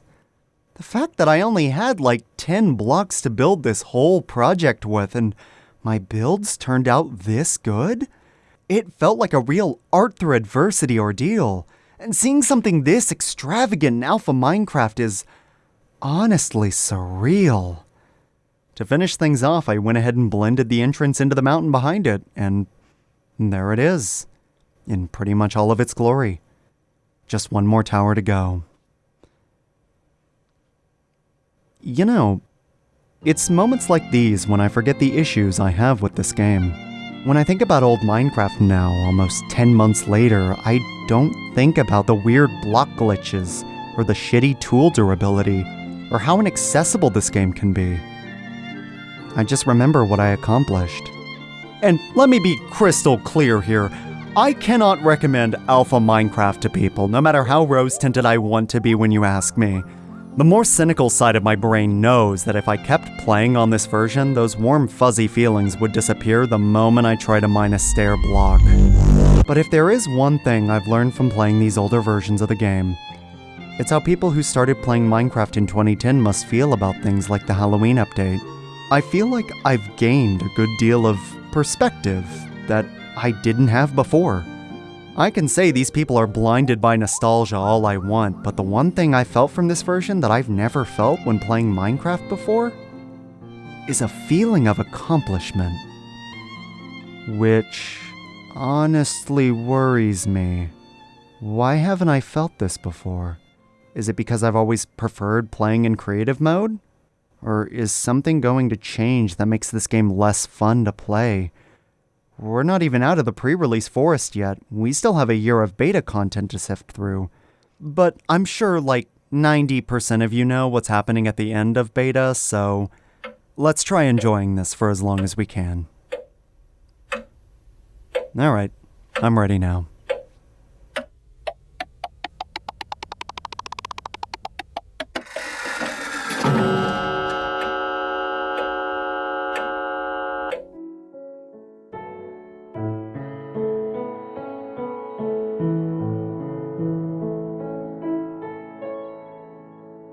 Look alive, people! We've got 8 major updates to look at, and the first 2 basically forced my hand into not covering these individually. Beta 1.0 added tooltips, those are the things that give each block and items names when you hover over it, and re-added leaf decay, with Beta 1.1 adding capes. Congratulations! You're now 25% of the way done with this chapter's coverage of Beta Minecraft. Alright, so what about Beta 1.2 and 1.3? Well, alright then, let's start there. Even before booting up my world, it was apparent that a lot has changed. The single-player world menu looks identical to what I'm familiar with, allowing for worlds to have names aside from world number. Clicking Create New World still shows a pretty barren screen, but with the added ability to type in a world seed. And last but certainly not least, trying to load an alpha world file in beta 1.3 will inform the player that the world must be converted. Which, thank God, because those old world files are so unoptimized. Like 30,000 files per 100 megabytes unoptimized. And after updating my world, it went down to only 53 files. I like to give Not shit for being a bad programmer and a bad person, but maybe he's not as bad as I think. Yeah, fucking right. He had to get a random player to fix his code for him. The first major change I noticed was a big one. Smooth lighting. This isn't identical to today's smooth lighting, though both are remarkably similar. Both still use 4-bit values, and they simply interpolate the lighting values between two blocks. Beta makes this really obvious with ice, as the interpolation is so simplistic that there's a hard diagonal line where the lighter and darker values are supposed to more cleanly transition. The biggest difference is that the sunrise and sunset still update world lighting on a chunk-by-chunk basis, meaning, yeah, that. Jesus, that is uncanny with smooth lighting, but I'm glad we get to experience these horrifying sunsets for just a bit longer. Oh my god, did the nighttime get even darker? Personally, I prefer playing with smooth lighting turned off. Since the F3 menu still doesn't provide a block's light level, I still have to count blocks to find out if hostile mobs can spawn in my house or not. F3 also has a new feature that makes every mob look like Herobrine's entered your game. I don't quite get the purpose of this, but at the very least, this gives me an easy way to locate dungeons and other monster infestations. Let's shift gears to talk about beta's biggest winner. Fuck yeah. Sheep are the standout feature of early beta. Of the content added in beta 1.2, 36 out of 47 of them are sheep-centric, including a whole new ore and a whole new mob. Yeah, I'd buy that this guy was only added to further sheep development. The only mainstay color that's currently missing is brown, since cocoa beans can't grow in jungles if they don't exist. The workaround for this was to make cocoa a possible loot in dungeon chests, but that's not happening until beta 1.4. Probably the most fascinating thing about the new wool coloring is that there's no black, white, blue, or brown dyes. This is because ink sacs, bone meal, lapis lazuli, and cocoa are those respective dyes. Which I don't hate, but with sheep spawning on grass blocks that are getting direct sunlight, this is gonna happen a lot once breeding is added. While you can apply dyes directly to the sheep, that's not gonna stop them from spawning and despawning like hostile mobs. Sheep also don't eat grass to regrow their wool, meaning their coat is a one-time punch shear.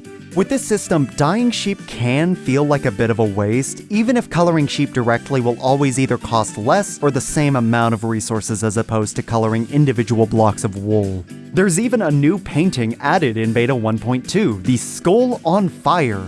Alright, let me just... Nope. Alright. Come on. Just... Nope. I can find it. Hold on. Nope. What the fuck? This isn't even considering wool's new crafting recipe, one of the most game-changing blocks in Minecraft's history. One I have been begging for since the very beginning, beds. With every upgrade, plugging in that crafting recipe was one of the first things I did after letting my first impressions sink in. And to have it finally work in beta 1.3, you have no idea how happy that makes... No, stop, please, we're not in alpha anymore, this is over, we're in a new era! Early on in my playthrough of beta, I went out exploring to see if I could find some new chunks with new loot, when the sun started setting. No worries, let's just skip the night with our new handy-dandy bed.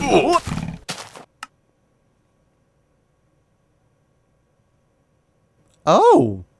A mechanic that prevents the player from sleeping outside? It never made sense as to why I could do that in modern Minecraft, but why did this eventually get removed? Turns out, that's not what's happening here. This is just beta's take on the "you may not rest now, there are monsters nearby" message. Whenever a player tries to sleep, the game will brute force spawn a crap load of zombies, skellies, and spiders. And if one of them manages to reach you, they'll wake you up and deal one free hit before you even have a chance of retaliating. Mind you, this wouldn't be an issue if the game wasn't allowed to literally spawn monsters on top of you. Seriously, look at this footage. The door is shut, the house is way smaller than 24 meters, so under normal circumstances, the game shouldn't have been able to spawn this zombie anywhere within its walls. Where did you come from? This is my main complaint with beds, but there are some other issues I have with them too. For starters, once you lay down in a bed, there is no hotkey to get back up. And in conjunction with my main complaint, if you accidentally get in a bed when you know there are monsters nearby, your only option is to break the bed, which completely disables your collision, meaning you'll be walking through walls until you sleep again or quit and rejoin the game. Another thing is that beds will often lie to you about the time of day. Even trying to sleep in the nether will give you the "you can only sleep at night" message. Whatever, it's underdeveloped and underpolished. They don't even set your respawn point yet. But at least I don't have to wait 10 minutes for the sun to rise anymore. Beta 1.3 also introduced 3 new slabs. Yeah, the smooth stone slab, crafted using cobblestone, go figure, was the only slab in the game until now. The introduction of cobblestone slabs now required smooth stone slabs to be crafted with regular stone, and with the introduction of sandstone back in Beta 1.2, sandstone slabs followed soon after. Wow, I have the worst case of word dysphoria right now. And, of course, we can't talk about slabs without discussing probably one of the most infamous blocks in Minecraft history. In Beta 1.3, it was called a wooden slab, but you may know it today as the petrified oak slab. And I fucking love these things with a passion that burns brighter than 1,000 suns. Hello? Isn't this the part where you complain about wooden slabs using the same code as stone slabs? My friend, riddle me this. Why, on God's green earth, would I look a gift horse in the mouth and tell it to go fuck itself? What? It's fireproof wood, you moron! And after the hell I had to go through with my wooden castle nearly burning down twice, you think I'd be upset about this? You know what? I'm stockpiling these things. I don't know when they'll get removed, and I'm not taking any chances. Boom! Double chest. That'll last me for the rest of this playthrough. More wood. Give me more. I need more! Wait a minute. The axis bar is empty. And yet it hasn't broken? They updated tool durability. This is not a drill! They have updated tool durability! Everybody, this is not a drill! Wee-woo, wee-woo. Now that diamonds and iron aren't just flashy paper mache, I need to get back into strip mining. We'll deal with that later. But first, I kinda wanna finish that tower with non-wool blocks. Who's up for some deforestation? At long last, tree variants that aren't just bigger oak trees. Variety beyond these boring-ass oak trees. Are the leaves on my trees random? That is honestly disgusting. When I first saw this, I was perplexed. I ran some experiments to see what caused this. I was 99% sure this was somehow MC Edit's doing, but I created a new Infdev world, upgraded it a few times, and yeah, this is just Minecraft's fault. Beta 1.2 added a rather small feature known as metadata variants. Basically, it just truncated block IDs so that the re-implementation of colored wool would only take up 1 slot of IDs rather than 16. It's time to ask what's quickly becoming my favorite rhetorical question when it comes to this game. Why did this happen? So remember that bug in Alpha Minecraft where tree leaves suddenly started decaying at random? That's why. See, 1.2's metadata variable is actually repurposing the damage variable. You know, the one that tracks your tool durability? Well, prior to Beta 1.2, it also used to keep track of sapling ages and leaf decay checks. If a leaf block was expected to decay upon the next chunk update, it would go from a damage value of 0 to 1. But Beta 1.2 looks at that code and says, I see. This oak leaf on this oak tree is actually a spruce. Now that begs the question, why did Notch repurpose a variable that's still actively being used by the game to this day instead of creating another variable? Well, you have to keep in mind that it's 2011. Floppy disk readers of that era forced developers to reuse variables and timers all the time to save on precious CPU cycles. I don't fucking know! But considering some ore blocks still break faster depending on what tool you use and others don't, I've just learned to stop asking questions. Yep, that sounds fine to me. All of my pre-generated trees now have leaves that range from 0 to... Wait, there are only 3 types of leaves. What's gonna happen to those other leaves when we get to later versions? Put a pin in that. We'll get back to this when it becomes relevant. Just know that when birch and spruce saplings are added, I'm suddenly going to have tons of oak saplings that simply refuse to stack with the others. And yes, I did say when birch and spruce saplings are added because... What in the nightmare twilight zone is this? Are you seriously trying to tell me that spruce and birch trees are non-renewable resources?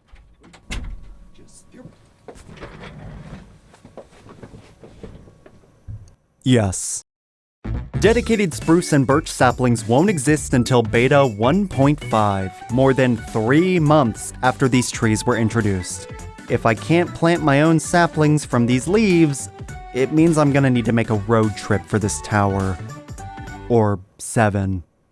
Despite being non-renewable, birch forests and taigas were everywhere, so these trees certainly weren't in short supply. Perfect! I'm now one step closer to building the last tower of my castle. Maybe I can do a themed thing where each floor alternates between birch, spruce, and oak planks. I don't get this, man. I don't get him. He had to overhaul 2 entire biomes to make spruce trees a thing, and yet he couldn't fathom just tweaking the plank texture. Let's take a break from blocks and shift focus over to mobs. In regards to general improvements, hostile mobs don't seem to jitter when pursuing the player anymore, at least not as much as they used to. That doesn't mean their pathfinding or self-preservation has gotten any better.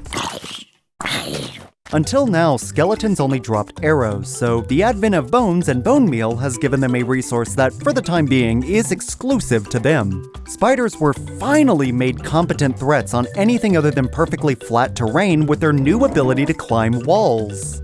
According to the Minecraft wiki, this update also gave spiders the ability to, quote, see players through solid blocks? Oh, okay, I guess I just hallucinated this Infdev footage. Is this fucking wiki trying to gaslight me? After a 5.5-month-long hiatus, please give a warm welcome back to everyone's favorite hostile mob, the slime! While the health underflow glitch is still here, slime balls have been given a purpose as a core component to redstone machinery. Speaking of, Beta Minecraft went above and beyond in creating a good baseline for redstone mechanics, introducing note blocks and dispensers in 1.2, as well as repeaters in 1.3. Look, this is great and whatever, but I really don't know anything about redstone outside of redstone lamps, which is a block I am surprised hasn't been added yet. Pistons especially get under my skin. They're so useful, but I never could figure out how to get them to work. Wait, pistons aren't a thing yet? Hold on. Minecraft.wiki/pistons.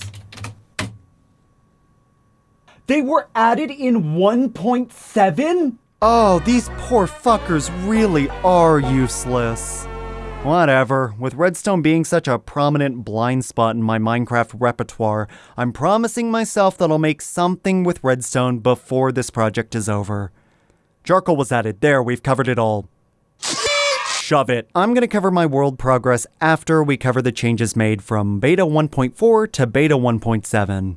Don't worry, it ain't much. Here's some history I found rather surprising. Despite still being nearly 6 months out from the launch of one of the most controversial updates in Minecraft's history, Beta 1.4 seems to be the true start of people arguing whether or not Minecraft has fallen from grace. Now, why would that be? It added wolves. On the one hand, I get why people were upset about this. Notch was always known for taking ideas from his community and putting them into his game, with things like powered lights, fence gates, and dragons consistently being the top of those suggestions for more than a year at this point. However, this wasn't nearly as common of an occurrence in beta as it was in alpha and earlier, and the community Notch had fostered was feeling a tad snubbed. It seemed like the breaking point came one fateful Wednesday when Notch posted to his Tumblr page that while sharing breakfast with his idol, he kinda sorta promised he'd add doggos to the game just for them. And considering said idol is now widely believed to be Peter Molyneux, I can't help but feel there's some sort of irony to be considered here. All of this taken into consideration, is this really an update that would straight up kill Minecraft? It's a lackluster update for sure, but it doesn't fundamentally change or ruin the game's core mechanics or anything. Wolves are pretty easy to ignore. I think everyone has the same experience with dogs in Minecraft. They tame it, they use them in a few battles on the way home, and then the dog will either die or be relegated to set dressing for the rest of the world's existence. That was certainly my experience with them, especially being in such a stripped-back state. They have basically the same simplistic AI as everything else, which leads them to walking in front of my sword all the goddamn time. The teleportation they use to quickly and subtly catch up to the player is also quite unwieldy. One time I gathered a bunch of wolves far away from my house, died, and forgot to go back for them. It wasn't until weeks later when they suddenly teleported to my side again. I guess it's a good thing that their pathfinding is so simplistic, otherwise I might personify them and worry if they got lonely or not. I'm proud to be a terrible pet owner in Minecraft, because if I had this many dogs IRL, I think I'd have a goddamn panic attack. Yeah, because passive mobs still spawn the same way hostile mobs do today, I had way more dogs than I knew what to do with, even without breeding mechanics. I think I know what I'm gonna use that final tower for. Welcome to the Dog Hotel! Allow me to give you the grand tour! The tower is directly connected to the main castle foyer with a dog bar and a staircase that leads to the living quarters. The first floor has enough floor space to house 8 dogs, more if they're feeling frisky. The second floor is a designated washroom. Cleaning your fur at 400 degrees Fahrenheit has never felt so luxurious. The third floor has enough floor space to house 8 dogs, more if they're feeling frisky. The fourth floor is a designated washroom. Cleaning your fur at 400 degrees Fahrenheit has never felt so luxurious. The fifth floor has never felt so luxurious. And the rooftop is where I'm growing wheat for these carnivorous canines. I've grown so much that every room has a double chest full to capacity with bread. In case you forgot, food still doesn't stack. Like, at all. So, aside from doggos, what else does midlife beta have to offer? Well, I'm sorry to be the one to tell you this, but beta 1.7 added shears, meaning we can no longer just punch sheep to get it to explode into wool. Spread the word on social media with the hashtag #ShearNotSpear. At the very least, we now have a way to harvest leaves and something to mine wool faster with. That's fucking awesome, dude. Brown and pink sheep also now spawn naturally, so that's cool too. Advancements are here under the name achievements, and their inclusions, more than anything else, really puts into perspective as to just how barren this game is. These are all of the achievements. A speedrunner could get all advancements in probably under 20 minutes, aside from On a Rail, which requires riding a minecart for 1,000 blocks. And despite my best efforts, I simply could not cheese it with a closed loop. Statistics are here as well, and they're just as short as the advancements list. 2 interesting side notes about achievements and statistics. 1, achievements must be completed in a specific order. To clarify, if you manage to make a cake before making a wooden hoe, you will not receive that achievement. 2, it doesn't seem like these 2 are actually tied to your world file. I say this because every time I tried playing this world on my laptop, all of my progress was reset. Rain and snow have arrived. The only thing to note about this is that zombies and skeletons still burn during the daytime in snowy weather, meaning taigas and snowy plains are still the safest biomes to live. Also, because a lot of my Infdev and alpha chunks were assigned to snow biomes, all of the oceans froze over and the entire spawn became a patchy, snowy mess. Beta 1.6 also added another one of my favorite items to the game: customizable paintings. Whoa, what the hell? Why is this so zoomed out? Hey, wait a minute, item frames aren't gonna be here for another year. What's the point of these stupid things? Joking aside, yeah, I've got nothing to say about these things. Wait, why the hell is the top of the map east? Let me see, there's gotta be more than that, right? They updated the cobble and brick textures. Wow, that is way more jarring than I was expecting. Maybe it's 'cause Notch also tweaked the inventory shaders, which makes the low contrast texture stand out that much more. Or maybe it's 'cause he forgot to update the moss stone texture. And with the bricks color being toned down, the game has finally fully shed its old neon aesthetic. That's a bit deflating. What else? Tall grass, ferns, and dead bushes were added. They can't be harvested with shears though. At some point in beta, eggs went from having a max stack of 64 to just 16. So what exactly did I do while playing beta Minecraft? Well, after building my dog hotel and finishing Bowser's Castle for now, I started thinking about how much I wanted to expand. I know that villagers are going to be added soon, so I decided to start building my own city. But what would it look like? I want to make something crazy, something out there, something nobody would see coming. No, I'm just fucking with you. It's going to be Toad Town. Hey, I already spent like 2 months building the Valley of Bowser. I'm so obviously not in for the penny here. First, I re-added my railroad tracks from spawn and established a cute little train station. Now that powered rails are here, I don't need to fiddle with those dumbass furnace minecarts anymore. Then I built a house for all of my resources in a place I affectionately refer to as the Koopa Hut. This place became my de facto home for a bit while working on the village. I set aside all of the things that weren't cobble and dirt inside and labeled them with Oh, right, no shift clicking. That blows. I also made a river around the Koopa Hut. No reason, just felt like it. I got a few squids to spawn in beta 1.3, but they basically all vanished by 1.7. I thought it was because the river only had flowing water and not still water, but I'd find out later that squids would frequently spawn in flowing water in caves. Why don't you want to live in my town, you fucking communist? From there, I built a Petalburg-style house that I'm thinking about setting an enchantment table in once those get added. And that's all I did. From May 23rd to June 30th, I built 1 tower, a train station, and 2 houses. But how was that possible? Like, why? Well, to be perfectly honest with you, I sorta got sidetracked. Now that diamonds and iron aren't just flashy paper mache, I need to get back into strip mining.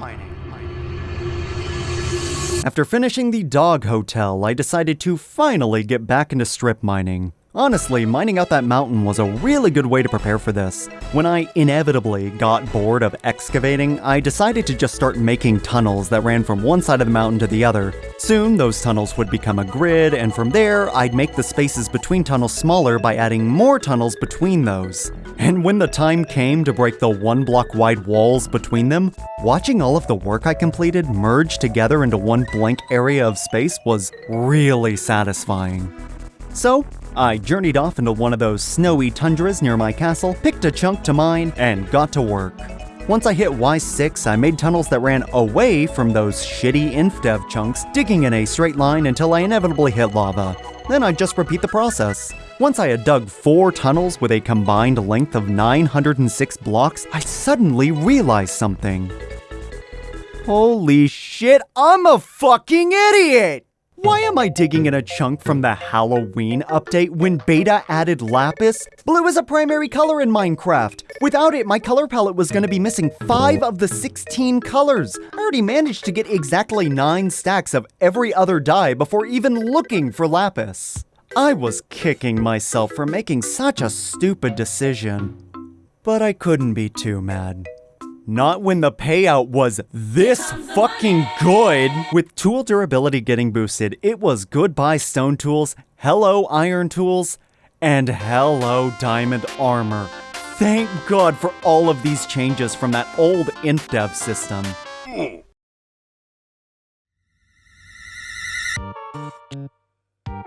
Well, that was a waste. I might as well have made 24 shovels. I might as well have thrown those 24 diamonds into lava. I really can't stress enough how much I hate this old armor system where durability is tied to protectiveness. However, while the suit was way too expensive for what protection it provided me, when I first put that diamond armor on, I was basically invincible. Hey, wanna see me fall 64 meters? Wanna see me do it again?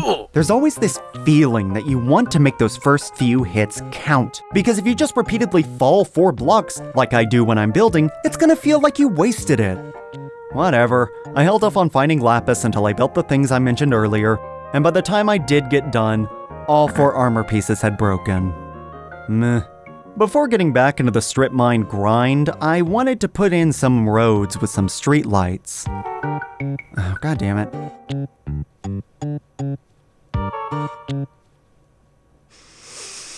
I've put up with a lot of shit so far, but you've officially gone too far, Minecraft! Yeah, so, for a brief period of time, glowstone needed to be mined with a pickaxe. I don't have a problem with this on paper. It is called glowstone, not glow glass. And I definitely wouldn't hate this so much if glowstone's mine time was, increased a little bit for when I tried breaking it with my bare hand. By the time I realized, oops, I should be using a pickaxe, it's already too late. Hey, that's quite a unique entry to our list. A block with too short a mine time. Maybe I'll just mine up all of my lampposts and use jack-o'-lanterns. Oh, fuck this. Just put the fucking glowstone back. I should probably try clearing out some land. This might be a good time to use some TNT. I'm not all too experienced with TNT, and I'm not really sure where I should put this, but let's just bury it underground a little bit and hope for the best. On second thought, maybe we should be aiming for the center of the land. Come on, dig, you son of a bitch! Wait, has TNT always been like this? Hey, at least it did a decent job. Shame about all my shit, though.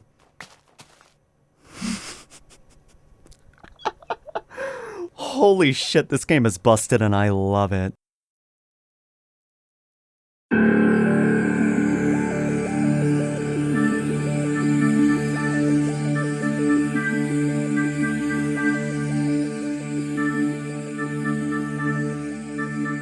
X 1760, Z 623. It's the location of a pillar I built to mark a beta 1.7 cave. And just like in Infdev, caves have a tendency to stop short, not opening up enough to continue exploration unless you dig a few blocks in the correct direction. But I wasn't here for the cave though. I was here for a safe place to start strip mining. These old cave algorithms never gave me much aside from iron and coal, and using MC-Edit while scripting has only made me plant my feet further on my distaste for these old Swiss cheese caves, as they're often called. However, Beta 1.2 introduced something that I was not expecting, nor was I aware of while playing. Ores now have a higher chance of generating in air-exposed locations. Additionally, the Minecraft wiki states that prior to Beta 1.6, there was a glitch in world generation that made diamond ore, quote, about 50% rarer in the northeast quadrant of the point 00, which just so happens to be where I set up my base in Infdev. And the reason why my world's diamond count was so low back then. As a result of these changes, you could imagine my sheer frustration when I learned the caves I had callously blocked off while strip mining were chock full of valuable, air-exposed ore. They were everywhere. Meanwhile, I spent more than 3 weeks of my life making a massive network of tunnels, believing this was the best way to go about resource gathering. I don't mind strip mining, it was relaxing, it put me in a state of zen. I started bringing my Minecraft world with me to my office job. When I had any downtime, I'd open up the game and make a couple dozen more tunnels. But man, this stopped being fun before the first week was up. But I was getting a pretty sizable amount of loot, more than I think I've ever gotten in Minecraft. Looking at my pile of iron, gold, and diamonds continue to grow was rewarding, and considering lapis was well, worthless at this point in Minecraft, you could probably only imagine how much of that I found. Except, for reasons I simply cannot comprehend, lapis lazuli ore in beta Minecraft is stupidly rare. What's worse is that the game lured me into a false sense of security, as I almost immediately found my first vein within just the first in-game day of strip mining. How much money do you want to bet that we're gonna be adding this one to the list? Does that mean that we fixed redstone ore? No, of course it doesn't, you fucking caveman! Despite my early luck, it was very clear that I was not going to be walking out of here with much lapis. By the end of my 3-week journey, I found less than 5 stacks of lapis. Not of lapis ore, mind you. I only mined 44 lapis ore blocks and received 314 lapis lazuli from that. And this is how much I had to dig to find that. And here's what it looks like without the tunnels.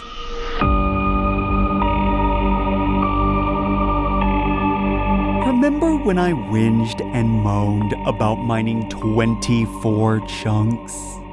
Yeah, this is a lot more than that.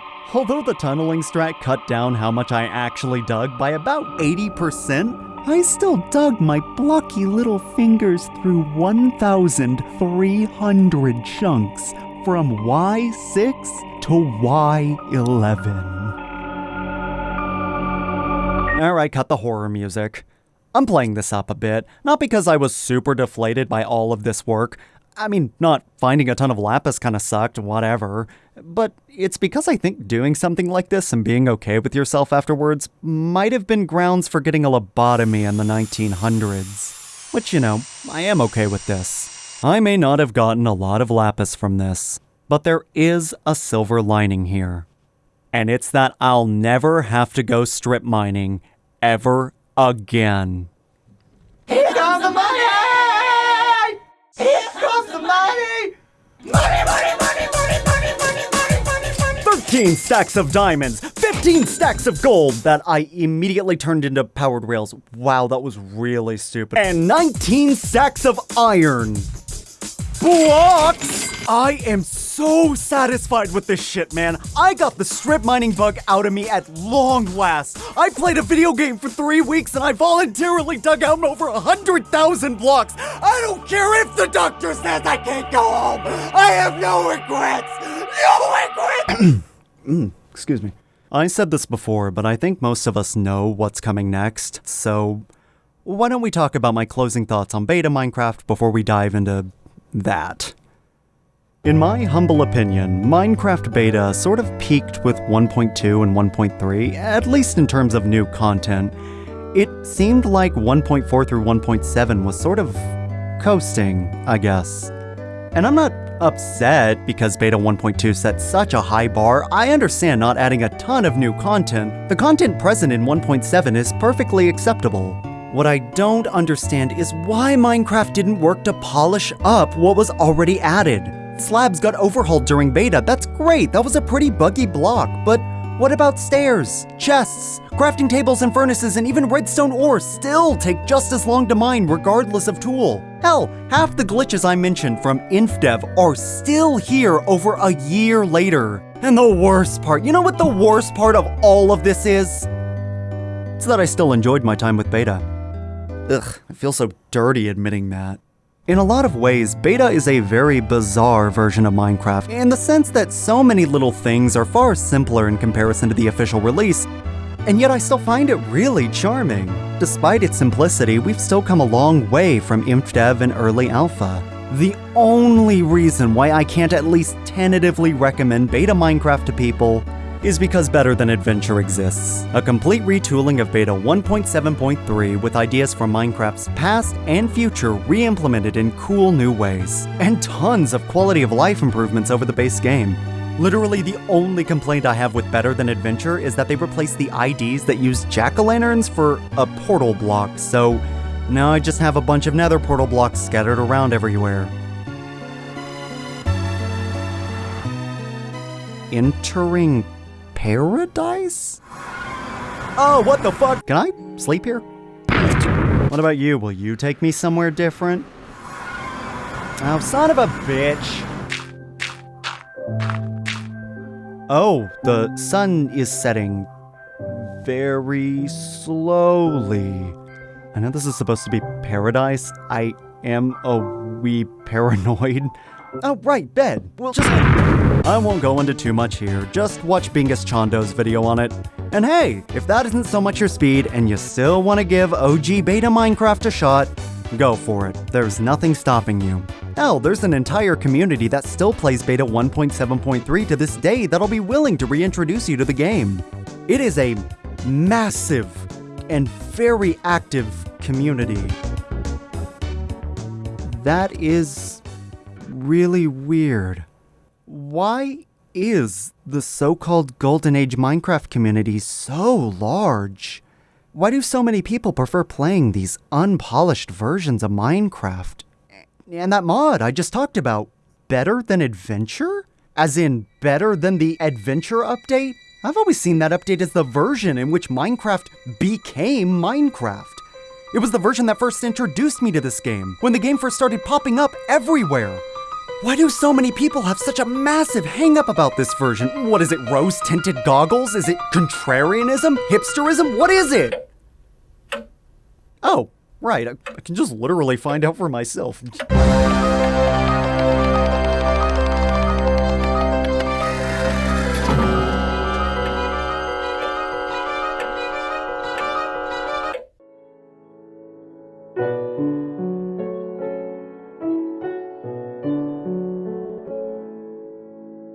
Minecraft's Adventure Update was the first make-or-break moment during this game's development. For players at the time, this was either the moment that Minecraft came into its own, or the moment the game lost the plot entirely. As someone who started playing the game a full year after this monumental update, it's gonna be hard for me to try and remain unbiased, but I'm gonna do my best anyway. I think the main reason why this update was so controversial comes down to the amount of new blocks, items, mobs, mechanics, generated structures, and overhauls added in the span of only 2 months. And to demonstrate this, I'm just gonna quickly list out everything new. You don't need to retain everything I mention, this is more or less a vibes check. All I ask is that you think about those changelogs from the rest of beta as we do this. Are you ready? Here we go. Experience, score, hunger, sprinting, stamina, stackable food, melons, melon seeds, pumpkin seeds, farmland overhaul, stems, raw beef, cooked cooked chicken, rotten flesh, hunger effect, regeneration effect, poison, cave spiders, abandoned mineshaft, strongholds, iron bars, silverfish, infested stone, stone bricks, mossy stone bricks, cracked stone bricks, enderman, ender pearls, stone brick slabs, stone brick stairs, brick slabs, brick stairs, villages, glass panes, fence gates, huge mushrooms, mushroom blocks, vines, swamps, extreme hills, deep oceans, biome overhaul, cave overhaul, ravines, void fog, world generation overhaul, lighting overhaul, chest overhaul, bow overhaul, arrow overhaul, sniper duel achievement, passive spawning overhaul, panorama, creative mode, brightness slider, field of view slider, Z buffer increase, and a bunch of bug fixes. Okay, that's a lot. This list is nearly twice as long as the changelog for the rest of beta. You tired after that? Mentally exhausted, maybe? No? Okay, good. Because that was just the changelog from beta 1.8. We haven't even started covering the additions from Beta 1.9, later renamed to Minecraft 1.0. And heads up, we're not even halfway done. Removed every bug I've ever complained about with a few exceptions. Texture overhaul, sound overhaul, sun moon overhaul, sword overhaul, armor overhaul, bed overhaul, zombie overhaul, slime spawning overhaul, gas fireball overhaul, another bow overhaul, item repair, advancements for diamonds, enchanter, overkill librarian, we need to go deeper, return to sender, into fire, local brewery, the end and the end, music discs, 11, blocks, chirp, far, mall, mellow high, stell, strad, and ward, enchantment tables with the enchantments unbreaking, efficiency, fortune, silk touch, protection, fire prot, blast prot, proj prot, aqua affinity, respiration, feather falling, knockback, looting, sharpness, fire aspect, smite, and bane of arthropods, hardcore mode, cloud toggle, particle settings, third person overhaul, lily pads, mince wrapped Easter egg. Mushroom islands, mycelium, mushrooms, breeding lambs, piglets, calves, chicks, villagers, snow golems, magma cubes, magma cream, nether fortresses, nether bricks, nether brick stairs, nether brick fences, nether warts, blazes, blaze rods, brewing stands, status effect overhaul, glass bottles, water bottles, awkward, mundane, and thick potions, potions of healing, harming, fire res, slowness, speed, strength, and weakness, splash potions, gold nuggets, glistening melons, spider eyes, fermented spider eyes, gas tears, blaze powder, eyes of ender, in portals, in portal frames, the end, in stone, in crystal, the ender dragon, the dragon egg, the end poem, and credits. Holy fuck. From September 14th, 2011 to November 18th, 2011, Minecraft added more content than Infdev, Alpha, and Beta combined. So what's my point here? Why did I do all of this? Do I think these changes are bad? Not at all. Some of these changes were things I've been asking for since the beginning, primarily all of the fixes and overhauls. Prior to the Adventure update, my AMD graphics card would not allow me to play on the default launcher without it looking like this. Prior to the Adventure update, skeletons were a complete joke with their slow-mo arrows that flew about 2 meters before nosediving into the ground. And prior to the Adventure update, most of the bugs I mentioned all the way back in Infdev and Alpha were present and accounted for. Yeah, no more of me repeating the same issues I have with this game over and over. The rest of the content and additions are a bit more mixed. Not to mention there are a lot of them, including 2 new HUD elements, 2 new utility blocks, a new dimension, and a final boss. So let's start with the first half of the updates and work our way up from there. After playing Beta 1.8, I can safely say that this update is a weird one. It may look like modern Minecraft with hunger and experience bars and modern chest designs.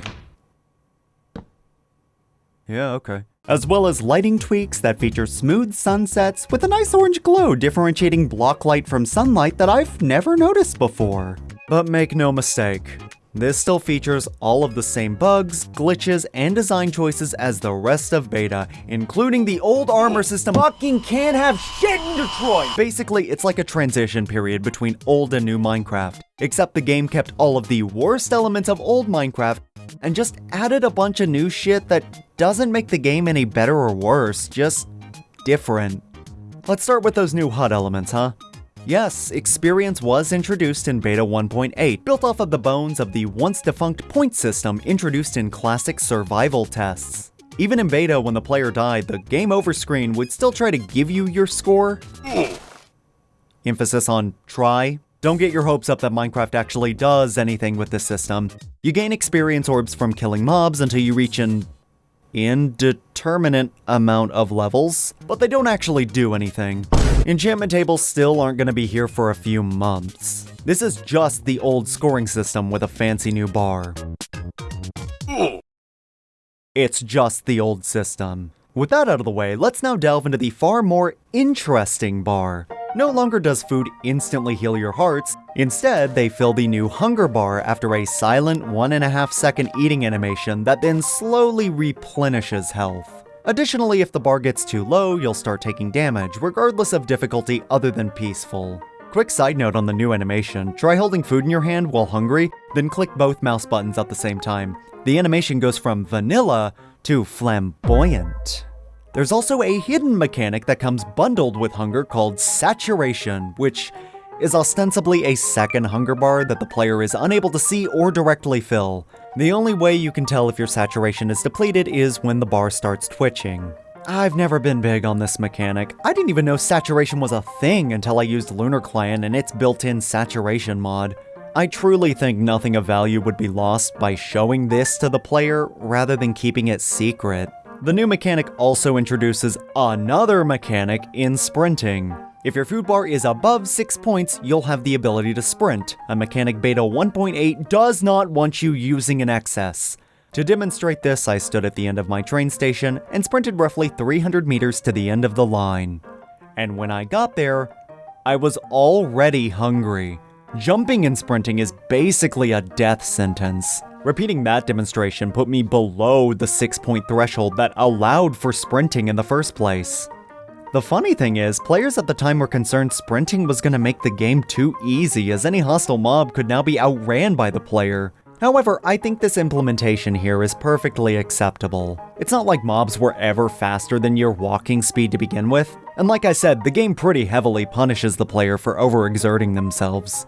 With food now being something the player needs to carry at all times to avoid a slow, agonizing death, you can probably guess what else was added. There are now more ways to gather food. Beef from cows, chicken from and rotten flesh from zombies, complete with the hunger status effect. Alright, we've demoed that. Bottoms up. Oh. Now that Steve can carry just as many loaves of bread as he can cubic meters of rock, I feel quite prepared to take on the baddies of this new world. Let's take on more slimes in the basement.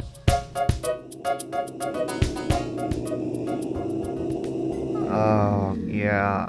I actually forgot about this. Beta 1.8 introduced a new mechanic called Void Fog, where the deeper you go underground, the harder it is to see, with Y28 being the nexus point. Great, as if seeing in the dark wasn't hard enough without a brightness slider.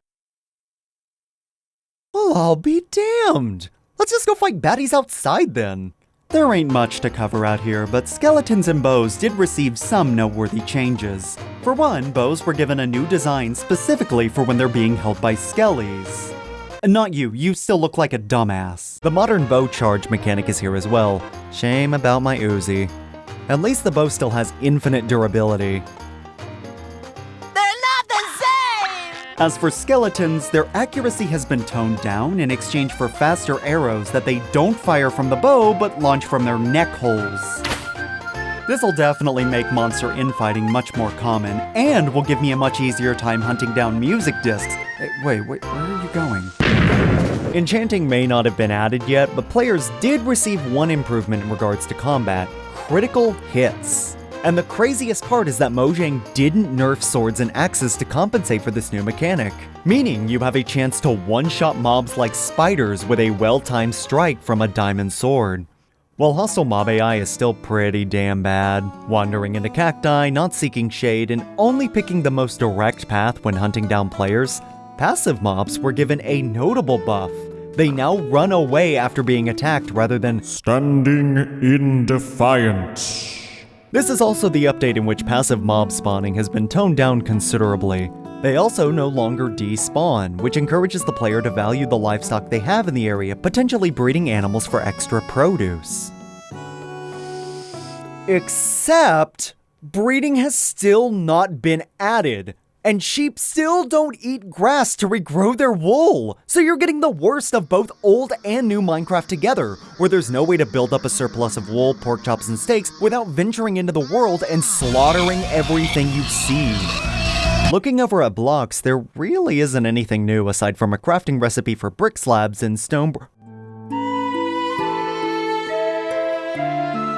Finally, one of my favorite blocks in the game. Stone bricks have always been an essential part of my builds. And even if the cracked and mossy counterparts are uncraftable, their addition implies that strongholds have finally been added where I can find copious amounts of those blocks. And that must mean that the achievements menu must be bursting with new missions now. Well, it seems like there are some new achievements. No, I'm sorry, one singular achievement. It's just Sniper Duel, which implies the game is still missing nether fortresses, blazes, and strongholds. And yet, Endermen are here. What once started as a now passé reference to the Slenderman creepypasta is now recognized as an icon of the series that has more than developed its own wholly unique identity. They're still kind of undercooked at this point. These guys get aggro if you look at any part of them, not just their eyes.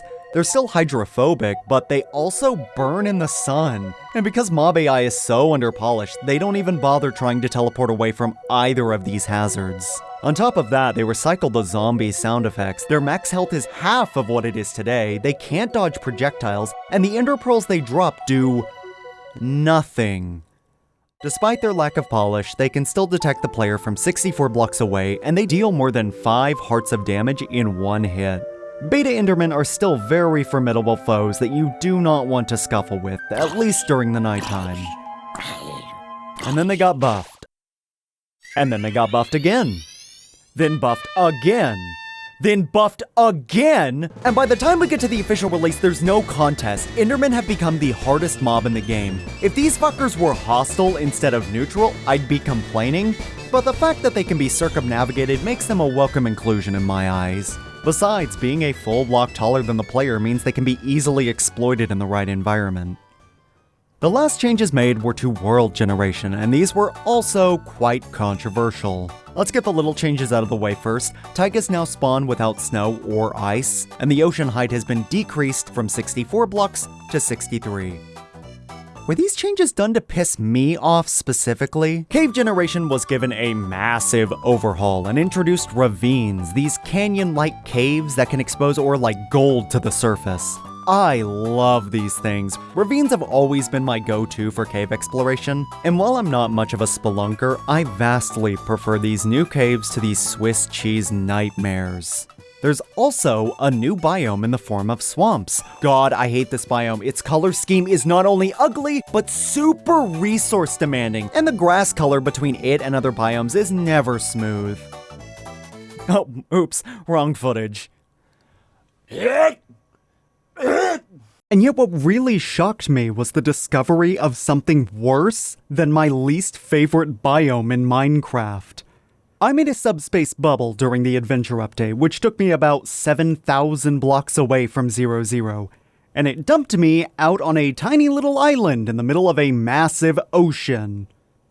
Whatever. I'll just sail until I can find some land comparable to what I'm familiar with. Oceans were a rare sight in early beta, and even then, you could almost always find land within a kilometer of sailing. Really? How long could this reasonably take?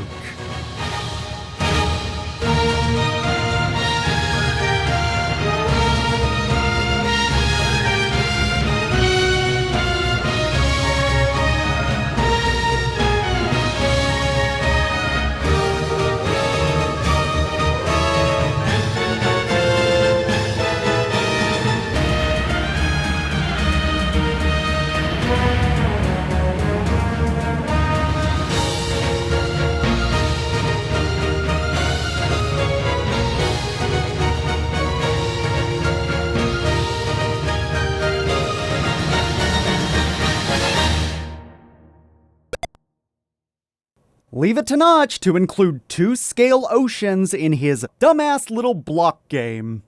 So, what's the controversial stuff? Beta 1.8 added 3 new massive generated structures. The first is strongholds. Why? No, seriously, why are these here? I mean, I'm happy they're here. They're the only way to acquire cracked and mossy stone bricks, but there's no end dimension yet, which means no end portal room and no Eyes of Ender, so good luck finding the one that generates in your world blind, dipshit. At least there were still chests to loot. You know, I don't know what I was expecting. I'm still pissed. We haven't even gotten to the worst part. You know what the fucking worst part is? It's that beta strongholds were home to the mother lode of blocks with stupid mine times.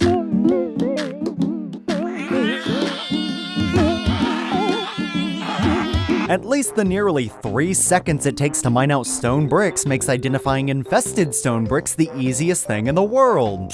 These things are worthless. Yet they don't even hold a candle to the worthlessness of villages. No chests, no villagers. They're just empty houses scattered throughout your world. Finally, the only generated structure out of these 3 worth a damn: abandoned mine shafts, complete with great loot, unique blocks that don't take an eternity to mine, and even a unique mob in the cave spider with its unique ability to poison the player. These things are not only awesome, but fully fleshed out. The only complaint I have, other than some lighting glitches, are that the rails may momentarily stop the player from walking under the mineshaft's beams. It should be pretty clear that this update was a bit rushed. The sheer scope of this thing is beyond any other update in Minecraft's history, and expecting it to come out 2 months after Beta 1.7 is a tall order, I'll admit. However, it wouldn't be long before Beta 1.9 previews would start getting released to the public, fleshing out these ideas over the next 2 months before Minecon 2011, when the game was officially exiting development, as Beta 1.9 was finally released to the public on November 18th, 2011, now named Minecraft 1.0. Did Minecraft's official release live up to the hype? Did it fulfill all of the adventure updates' lofty promises?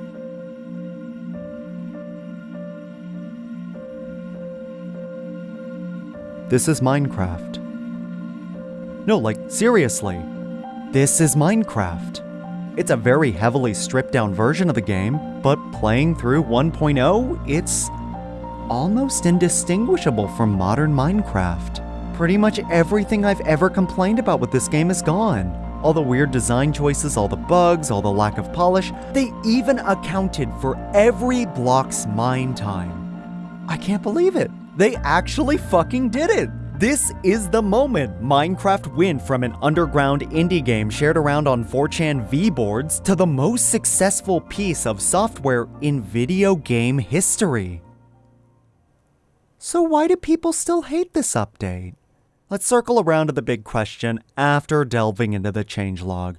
First of all, most of the weirdness from all of the older versions are gone. Strongholds now have altar chests and end portals, the XP bar now shows your level count and has a use in enchanting, milk cures status effects, maps have been oriented to where the top is north, no, I'm just fucking with ya, they just made the sun set in the south instead. God damn it, now the sun doesn't set behind my castle anymore, this really is the update that ruined Minecraft! And at long last, an armor's protectiveness is tied to the material used to craft it, and not to its durability. That's not even mentioning that pretty much every texture and sound effect had been either tweaked or overhauled. This sound overhaul also means that we must say goodbye to the classic explosion sound, as well as the classic oof noise. The replacement player hurt sound is decent enough. Now it just sounds like every bone in your body has been broken at once. That's not to say everything new here is fully fleshed out and polished. Sure, villagers now populate their villages, but their AI is indistinguishable from any other passive mob. They can't open doors, they don't flee from zombies, in fact zombies don't even attack them at this point. And there's no trading system, still making them and their chestless villages useless. Breeding has also been implemented, with pigs being bred with wheat since there aren't any carrots yet. The only real complaint that I have is that sheep still don't regrow their wool, Jesus fucking Christ! Beds now prevent the player from sleeping when there are monsters nearby, but none of the other issues I have with beds have been addressed. Namely, there's still no way to wake up once you've laid down unless you break the bed, which still bugs out your collision until you sleep again or quit to title and rejoin. But the thing that got under my skin the most was enchanting. And instead of going in depth about this, I'm just gonna give you an idea of the only thing on my mind anytime I try to enchant anything. Let's go gambling! Aw, dang it! Aw, dang it! Aw, dang it! Aw, dang it! Aw, dang it! Aw, Cool, 300 levels down the shitter. The max level for enchantments at this point was in the high 40s, and I, the dumbass that I am, thought higher level enchantments would result in fucking better enchantments. I spent so long trying to get Silk Touch on something, it just wasn't happening. Not like my gear or weapons fared any better.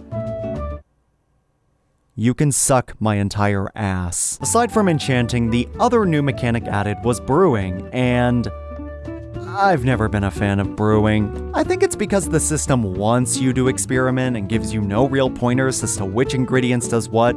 Even in modern Minecraft, when you're geared with a crafting, smelting, and even stonecutter recipe book, the brewing table still has the old figure it out yourself user hostility that I complained about with Secret Friday. And much like Secret Friday, nobody is just gonna plug in random items and see what happens. The fact that mundane and thick potions, two base potions with no recipes associated with them, are still in this game will guarantee that nobody will ever enjoy organically discovering all potion effects. Look, I know I complain a lot about this game, and I'm going to continue to do so for the rest of this video, but I think overall, I really like the new stuff that's here. And in the coming updates, a lot of the things I don't like so much will be rectified. But we'll get there when we get there. For now, let's focus on doing something I never could as a kid. Let's beat Minecraft. Yeah, straight up, I have never beaten this game before. Not like I had much interest in survival Minecraft anyway, but even when I did give it the old college try, I struggled every step of the way. Not finding a fortress, dying to blazes, dying to Endermen, and never being able to locate one of those unicorn strongholds. Well, that changes here. I've gotten way better at combat over these last 3 months. Here's footage of me at the start of my playthrough.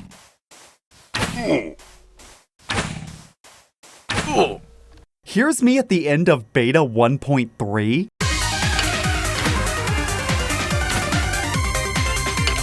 And here's me with the modern armor overhaul and enchantments.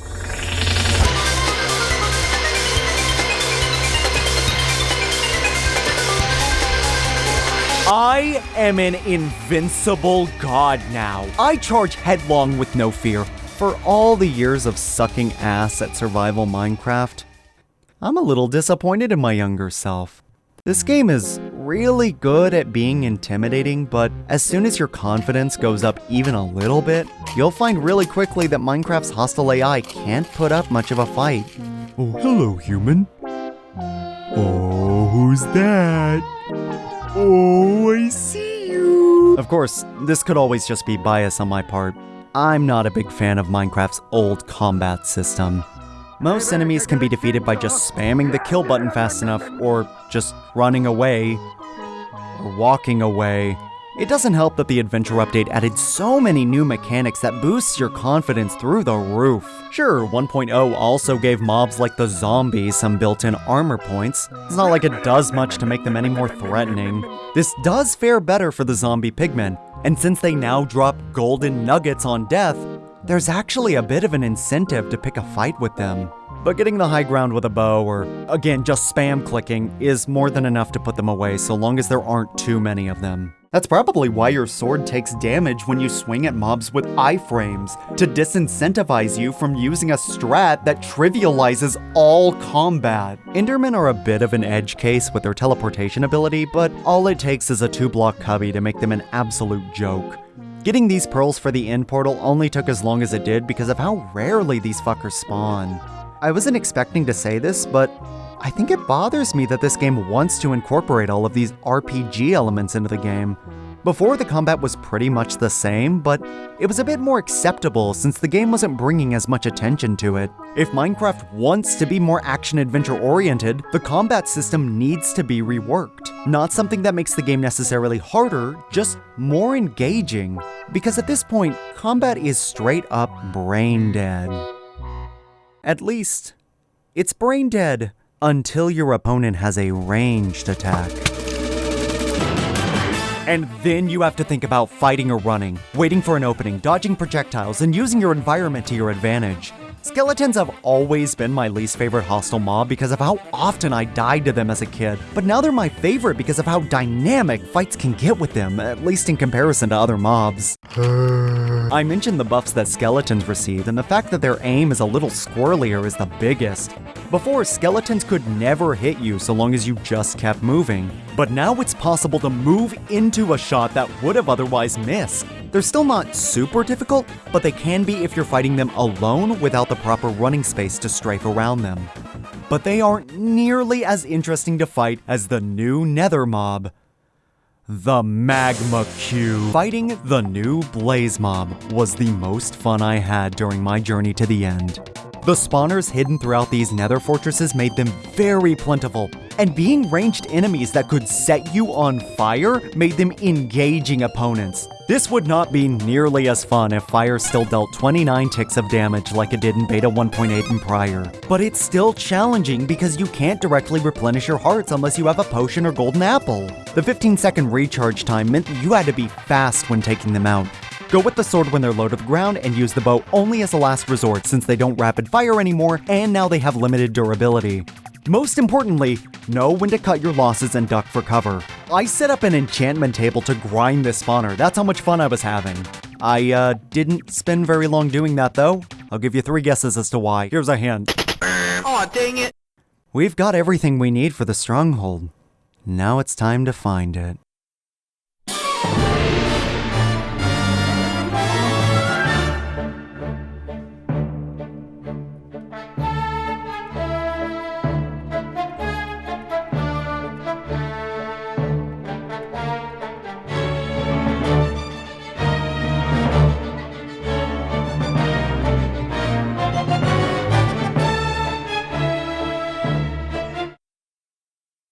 Oh, god damn it!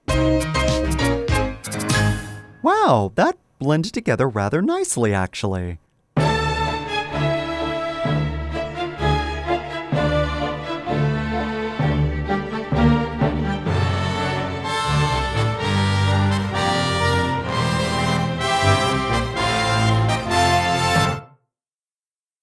We did it, guys! We conquered the stronghold. Jesus Christ.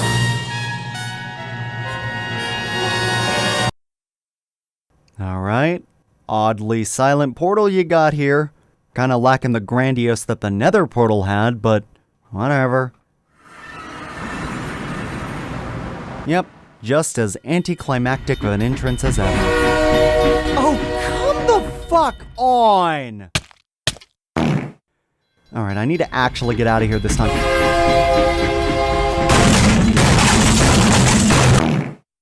I must play my most powerful card, a singular block.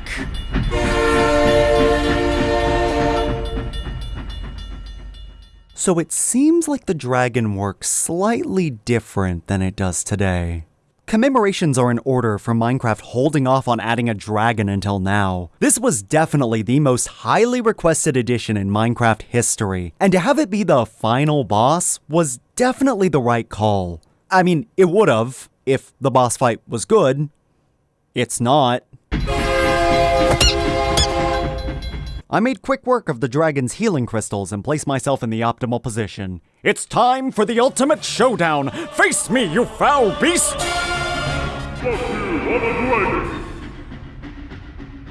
She's not going to attack me, is she? She's not going to perch? Or vomit? She's just gonna fly around at random, charge at me once every 2 to 3 minutes, and then fuck off again? Is this it? Might as well take a higher position then. Motherfuck! Oh yeah, doesn't this just look so fun to you? Would it look even better if I added a timer? Just so you know how long I've been standing on this pillar, waiting for her to notice me. It's like a metaphor. It raises questions about the nature of human relationships, like, why do humans put themselves through the pain of heartbreak over and over? Is it the chase? The attention? And more aptly, Why the fuck am I still slogging through this godforsaken boss fight?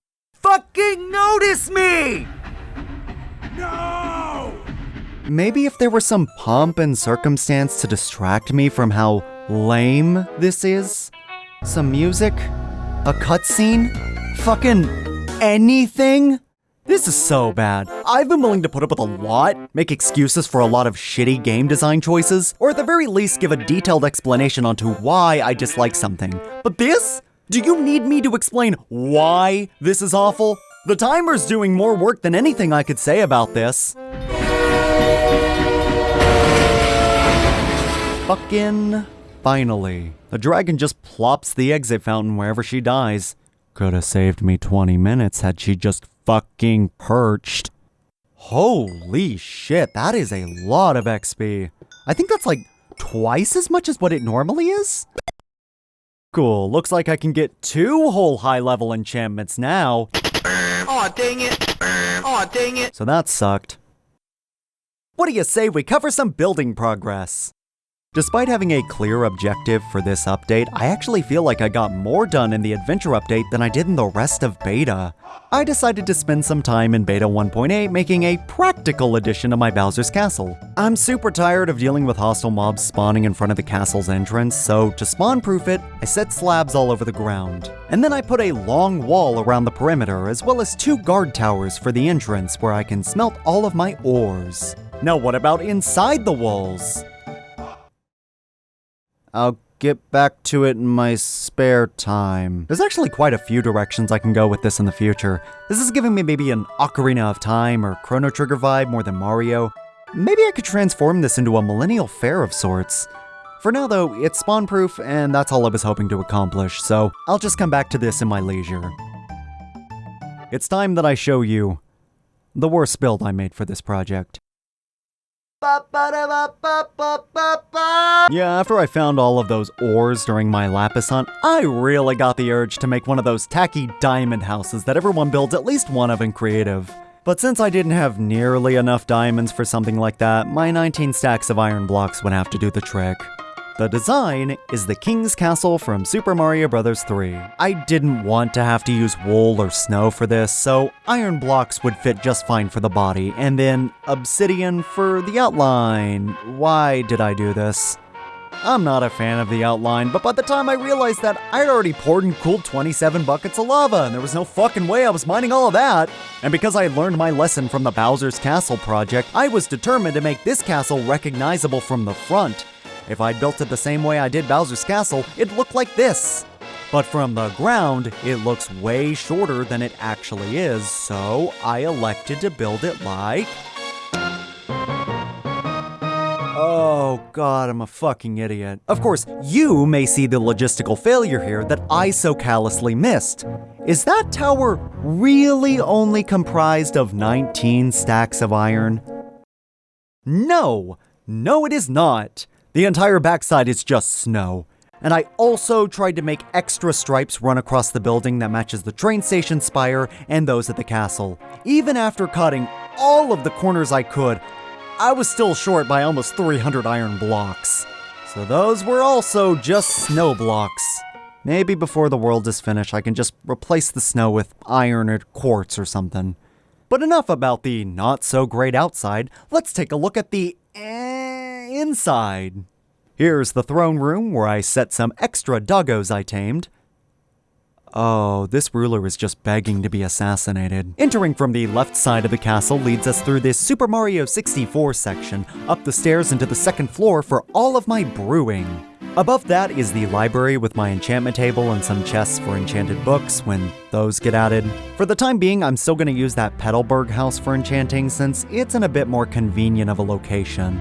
Finally, the top floor is the meeting room, with a table, 8 seats, and an overhang with roof access. We've got some space behind it, but I'm just gonna leave it open for the time being.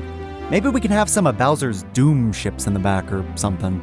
The last thing I worked on is the starting point of my Toad Town village. We'll have to hold off on getting mushroom blocks since my gambling addiction still hasn't produced anything with Silk Touch. However, I did find a mushroom island for future use. For now, we're on a hunt to abduct an entire civilization of people! No. Yeah, the oceans are still all frozen over. I kind of forgot about that. I don't suppose speedboats are a thing, right? Change the music! Eventually, I did reach a village in the desert, only about 3,000 blocks away. Time to steal its population for profit! I mentioned this before, but it bears repeating. Villagers are still really underdeveloped at this point. They can't even open the doors to their houses, and zombies don't even target them. Which is awesome for me! I can legit just give them a minecart ride back to the village, shove them in a house, and then they'll be safely trapped until we upgrade.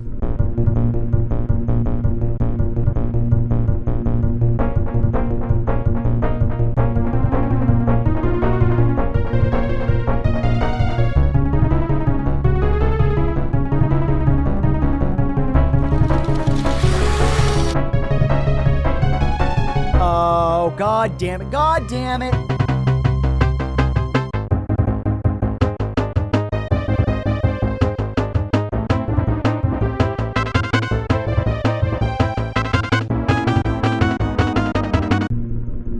You know, in hindsight, I should have seen this coming. Minecarts get turned around way too easily, and sending them off all at once like this was definitely a mistake.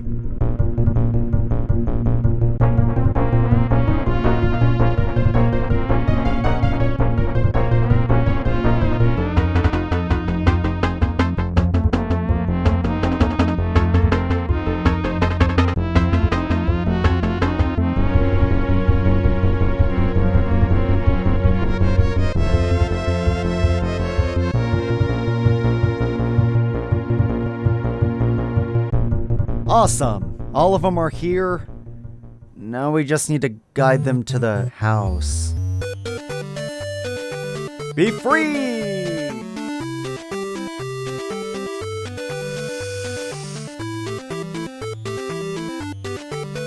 Please, please, your home is that way. Please, this way, this way!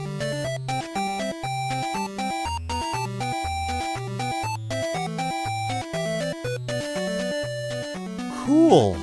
I just need to do this 8 more times. You know what? I'm sure they'll be safe outside for a bit. Let's just upgrade to a version where they actually have a functioning brain.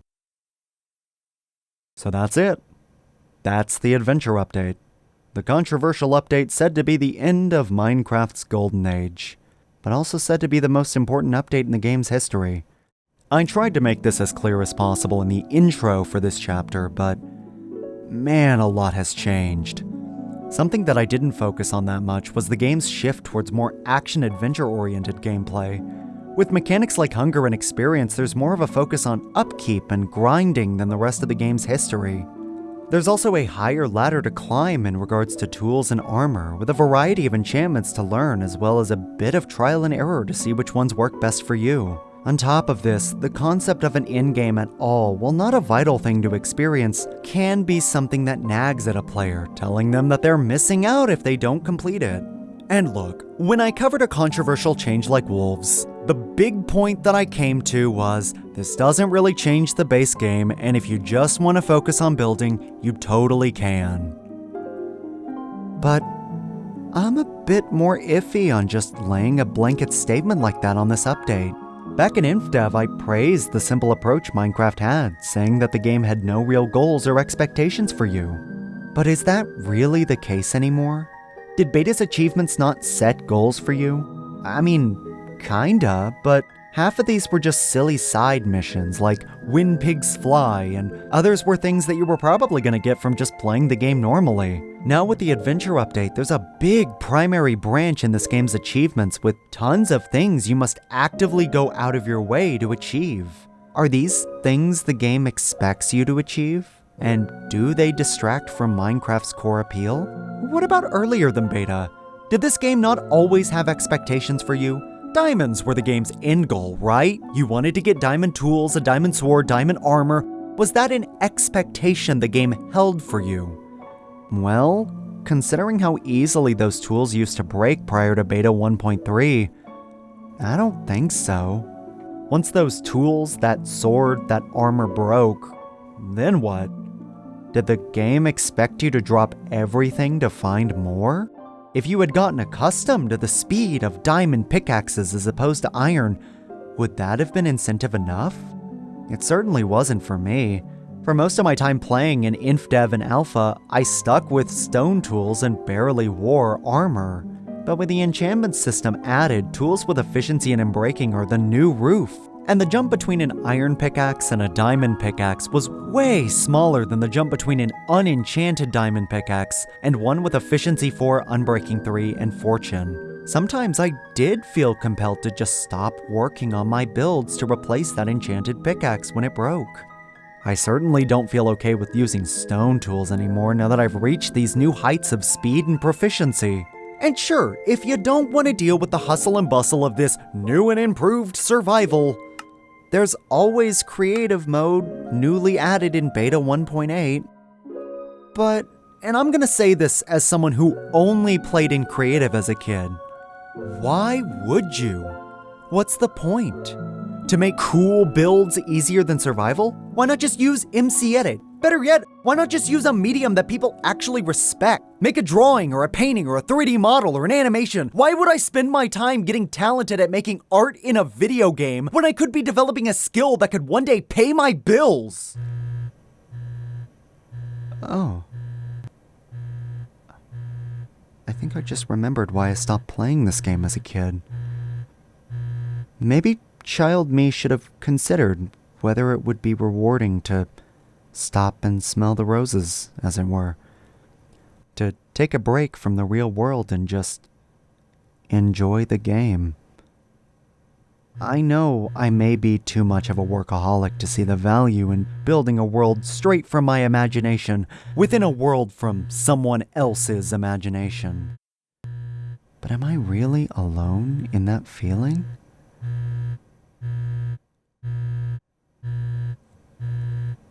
I am more unsure on my position than I was going into this project.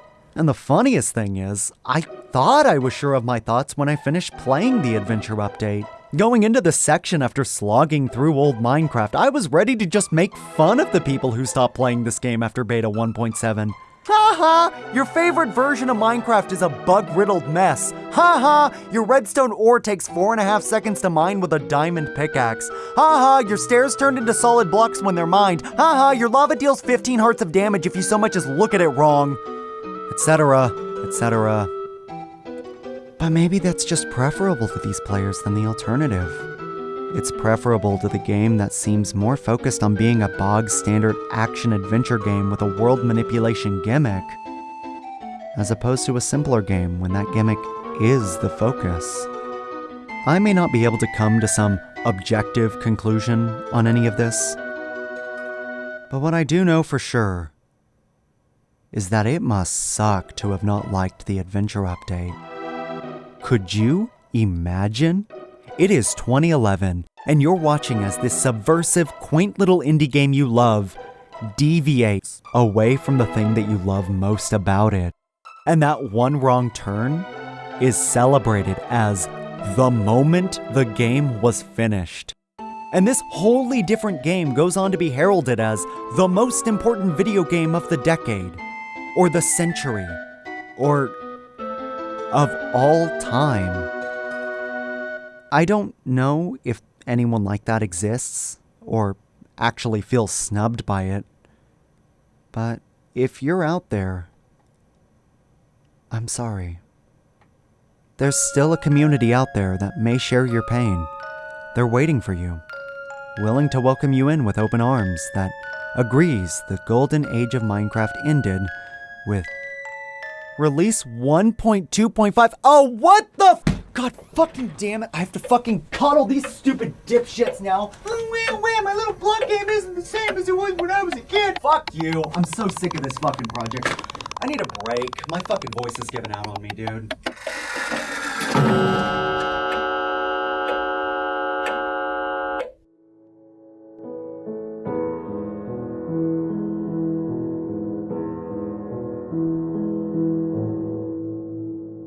So with Minecraft 1.0's retail release and Jeb taking over as the game's lead designer, updates for this game are going to get a bit smaller. At the very least, they're not going to be on the same level of scale as the adventure update. For the next 10 or so months, Minecraft's updates will primarily focus on bug fixes, aesthetic overhauls, and adventure update content that's still a bit undercooked. Minecraft 1.1, for example, basically only introduced spawn eggs, dedicated beach biomes, and super flat worlds. But it also added numerous small improvements and bug fixes. The most notable in my eyes are that farmland is no longer trampled when a player simply sets foot on it, and sheep now eat grass to regrow their wool. Yeah, baby! Look, I'm sure somebody out there is just dying to hear me rattle off every minute change made to this game. God forbid I don't discuss the 1 pixel they changed on the brick block. That's real, by the way. You can just peruse the Minecraft wiki if that's all you're here for. Just know that for all of the complaints, bugs, and dumbass design choices I've mentioned throughout this video, by the time we reach the end of this chapter, the only ones that will remain are as follows. Block picking in survival only works for items already in your hotbar. Flowing lava still takes forever to go out after all source blocks are removed. Attacking mobs with iframes still damages your sword. Pressure plates still bug out double doors. Boats still turn in the direction the player is facing. Endermen still get aggro when you look at any part of them, not just their eyes. And that's it. Don't worry, there will be tons of new broken things to comment on going forward, just you fucking... Before we boot up our world, we've got a familiar face to greet us on the file select screen. Yes, Minecraft 1.2 introduced the first iteration of today's Anvil world format. Side note, this is not the update to add anvils, so why they decided to name it the Anvil world format, Fucking no. The Anvil world format didn't change much aside from increasing the build height limit from 128 blocks to 256. And that's cool, I guess. I'd love to build some kind of crazy skyscraper at some point, but it's not like Minecraft's world generation takes advantage of this. All this really did was patch an infrequent bug where trees would sometimes get cut off by the build limit. And yet, despite how nominal this new file format is, it still took forever to convert my old world file. I'm just gonna set this in the corner while we move over to content. Villagers got a ton of love during these updates. In 1.2, they were given their own unique AI to open doors and flee from zombies. Zombies can now break down wooden doors and infect villagers to join their ranks. But to make sure this didn't happen anytime a zombie spawned in a village, Hustle Mob AI was given a drastic improvement to their pathfinding. Zombies and skellies now seek refuge from the sun, and all mobs have been given the 500 IQ necessary to walk around walls. In theory, at least. I see. Trading won't be introduced until 1.3 and player reputation in 1.4. So to protect villagers from player apathy, 1.2 created iron golems, immediately making the adventure update snow golem irrelevant. Early trading from 1.3 has a very interesting quirk. Villagers can't tell the difference between blocks and items with metadata variants, which makes for some amazing get-rich-quick schemes. Oh, this villager wants some white wool? How's 36 stacks of red wool sound? You want some coal, you say? I think I can scrounge up a little for you. Hello, cleric. I'd like your entire stock of experience bottles, please. Villagers don't have job sites yet, so it's purely random when they'll decide you can barter with them again. Honestly, this is for the best. The less I feel compelled to grind trades, the better. After all, I still want time to work on my builds.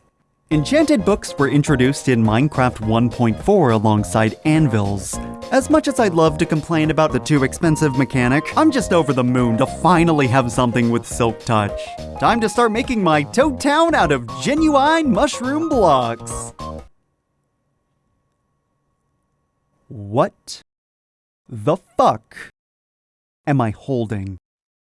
Even now, a full year out from its introduction, there are still a handful of blocks that can't be picked with Silk Touch. Mushroom blocks in particular won't be accessible until 1.13, an update that won't be released for another 6 years. Even attempting to block pick a huge mushroom in creative will just pull up their regular mushroom counterpart. God, I swear, it's like no one gives a fuck about huge mushrooms except for me. Oh hey, my world finished converting. How long did that take? Very good. At least cobwebs can now be collected, but it's not as simple as you might think. This block can only be collected using shears with Silk Touch. This is the stupidest thing I've ever seen. Again, I'd love to bitch and moan about this, but shears don't decrease in durability when used on anything other than leaves, wool, flora, and cobweb. So you could use this to collect as much grass, glass, bookshelves, and ice as you'd like. And because the ability to enchant shears would obviously be later removed, I now have a special item that can no longer be legitimately obtained in survival Minecraft. Not much has changed in regards to world generation aside from jungles, introduced in 1.2. And these things kick so much ass! Those large oak trees from Alpha really need to take notes. This is how you do large tree variants. Staircasing through the trunk and then chopping straight down is so much more satisfying than pillaring up to reach for straggling logs. Remember those oak saplings that just wouldn't stack with the others? Yeah, turns out their data ID was that of the jungle variant. Those jungle leaves also replace the buggy oak leaves on all of my Infdev trees. Yay, they're even uglier now. You can even choose what size of tree you want by planting multiple saplings in a 2x2 grid. Also, be happy that I made the cutoff for this 1.5, because otherwise you'd have to listen to me bitch about the bone meal nerf. And trust me, I would've. With jungles also came renewable cocoa beans, as well as the new ocelot mob. But the real crown jewel of the jungle biome comes in the form of a new generated structure, the jungle temple. Yeah, I might have generated about 700,000 chunks throughout my playthrough, but I didn't find a single one of these. It's not like they'd be worth the hassle of hunting down. While their design is certainly cool, there's just nothing inside of them aside from 2 chests with pretty mediocre loot. Honestly, the uncraftable blocks they're made out of are far more valuable. Not just the mossy cobblestone, but also the chiseled stone brick, which were uncraftable until 1.8. Wow, 3 chiseled stone bricks? We're making out here like bandits. When chiseled stone bricks were first added in 1.2, they just had the tooltip of stone bricks. Just goes to show you how much of an afterthought these things were even to Mojang. In all seriousness though, this is just a byproduct of the metadata variance system that wasn't rectified until 1.3. A lot of blocks like leaves, logs, and saplings didn't have unique tooltips. This meant that players had to invent their own lexicon for things like spruce trees. Back in beta, it was more common for people to call them pine trees or redwood trees. Come to think of it, it's weird to think that items didn't always have names in-game. To many alpha players, gunpowder was sulfur, crafting tables were workbenches, and bedrock was...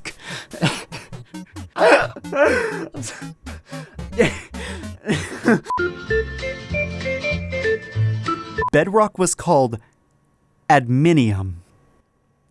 You know what, that's fucking perfection, dog. 10 out of 10, no notes. Fuck Notch for not making that the tooltip. Anyway, what were we talking about? Oh yeah, jungle temples are somewhat noteworthy for being the first generated structure to utilize redstone wiring, featuring the most basic implementation of pistons, dispensers, and the new tripwire hook. I suppose desert temples fare a bit better. They're easier to stumble upon, and they sport more chests, with a chance to house the new enchanted golden apple. Which at this point still has a crafting recipe, so who cares? At least their TNT traps can't be as easily circumnavigated. I said it once, and I'll say it again. I'm really scared that Minecraft is slowly becoming a generic action-adventure game, with building becoming more of a gimmick. And these temples and their dumbass traps only reinforce that concern for me. But, to be fair, the game is still making improvements to building in simple yet novel ways. Case in point. These wooden plank variants gave my village so much more variety than anything I've built before. I had so much fun experimenting with these to compensate for my lack of red mushroom blocks. And while I did have builds like this fortress apartment complex that turned out a little janky, I also made houses like this one.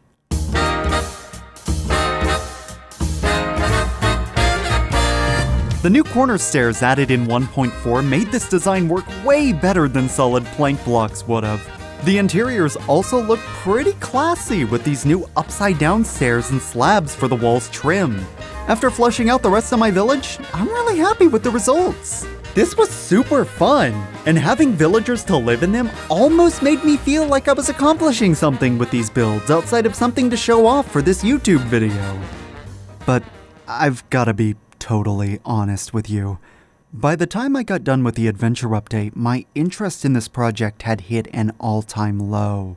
Not because of the game itself, I'm actually enjoying it now more than ever, but there's something holding me back from giving it my all and just letting this game consume my life. Single-player Minecraft is really lonely. Soul-crushingly so, actually. It's hard to justify working on elaborate builds if no one's going to get to see them, aside from whoever ends up watching this video that, at this point in my playthrough, I hadn't even started working on, aside from some notes and gameplay recordings.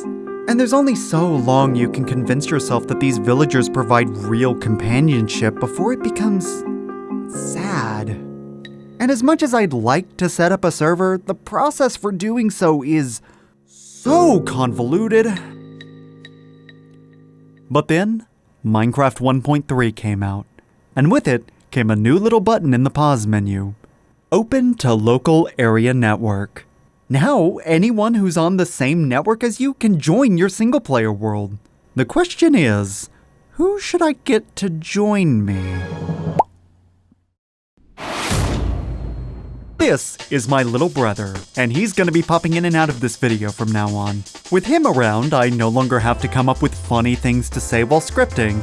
Now I can just give you my real-time reaction while I was recording with him. For example,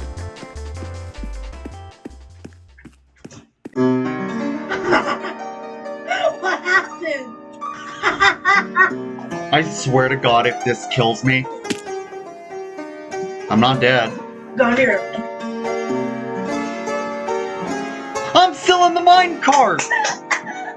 don't worry, we'll get back to this in due time, I swear. After joining, he pretty much immediately pillaged my vault and built a castle around 200 meters north of me. Fortunately, he did pay me back by showing me a bunch of things that I didn't know about this game, including the intricacies of the PvP in these older versions. As you can see, I'm not very good at the old combat. I still don't even know how the hell he did this. It's like Minecraft's old combat system was designed by the same people who made the Lego Star Wars combat, with a bunch of stupid little mechanics the game never teaches you that you'll never use outside of PvP because that one jumping attack move is so overpowered against literally every enemy. Anywho, having someone help gather resources and comment on my builds was exactly what I needed. And despite being such an ambitious new feature, the server went off without any hitches you wouldn't find in single player. Well, aside from one. When my brother first joined the server, my dogs began growling at him. I think this might have been because of our little sparring session, because this didn't affect any dogs I left sitting in unloaded chunks. It was only the ones in my hotel and my iron castle. I didn't give it any thought other than, Lamau better write this down in my notes, but when I relaunched the game a day later, I joined to find this.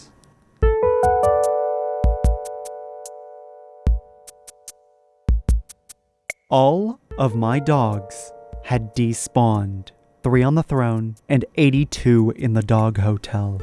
The only one left in the world that I was aware of was parked beside the chunk I mined out back in beta. So, I've got good news and bad news. The bad news is that everyone you know and love is dead. But the good news is that there's a vacancy on the throne and you're the former king's de facto next of kin.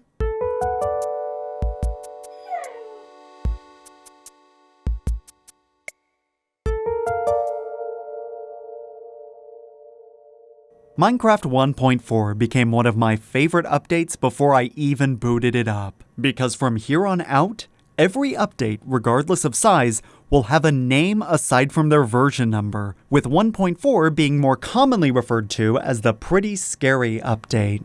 This initiative is going to save me a lot of headaches. I was getting so sick of distinguishing between Alpha 1.2, Beta 1.2, and Official Release 1.2 in new and creative ways. So I'm glad that we won't have to do that going forward.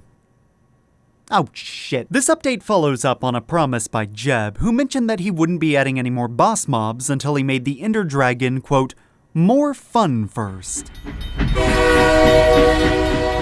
So that was a fucking lie. Literally the only change made to the Ender Dragon is that her health bar says Ender Dragon instead of boss health. Despite this, Pretty Scary still introduces the most recent boss fight in the form of the Wither. But before we get into that, let's give a cursory glance to the smaller stuff. Pretty Scary introduces one of my favorite items in the game: frames for your customizable paintings. I decided making some map art would be the first thing I'd do in this update. So I cleared out a plot of land over my frozen ocean and got to work designing a Monopoly board for my villagers. Sure, this build is pretty simple, but I'm happy with how it came out. Let's see how the map looks. Fine, I guess this'll have to do until maps can recognize different colors of wool. We'll just put this on the coffee table in my wooden toad house for now. Carrots and potatoes are here too, obtainable through either looting villages or killing zombies. At least now there's enough crop variety to justify building a farm that isn't just wheat, pumpkins, and melons. It also gave me a good excuse to use those stone brick variants and 1.2's new redstone lamps. I can't put my finger on it, but there is definitely something missing from this build. What could it be? Bingo! Ho ho ho ho! Aside from those and the anvils I've already discussed, this update doesn't have much else that isn't wither related. Cobblestone walls, flower pots, invisibility potions, carrots on a stick made wind pigs fly a lot easier to achieve. That took less than a minute. Wooden buttons were also added in 1.4 as well. Yeah, it took this long just to get wooden buttons. Their introduction also means stone buttons are no longer stone sticks, so that's cool.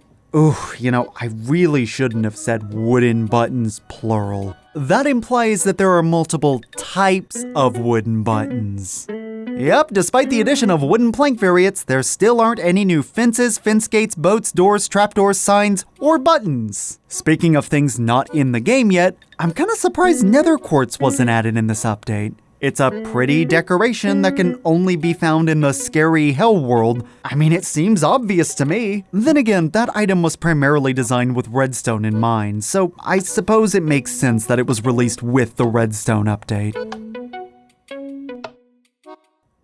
Logs can also be rotated now to give even more variety to builds. I like using this sort of crisscrossing checkerboard pattern for my floors. Those large oak trees now also grow to incorporate these, so that's great, buddy. You may be worth being a decorative structure now.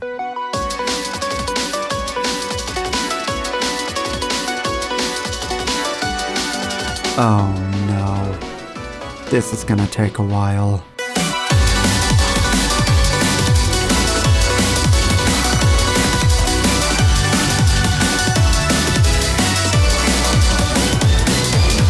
Fucking finally. One down, and how many of these did I want to build? You know what, let's just move on to the wither.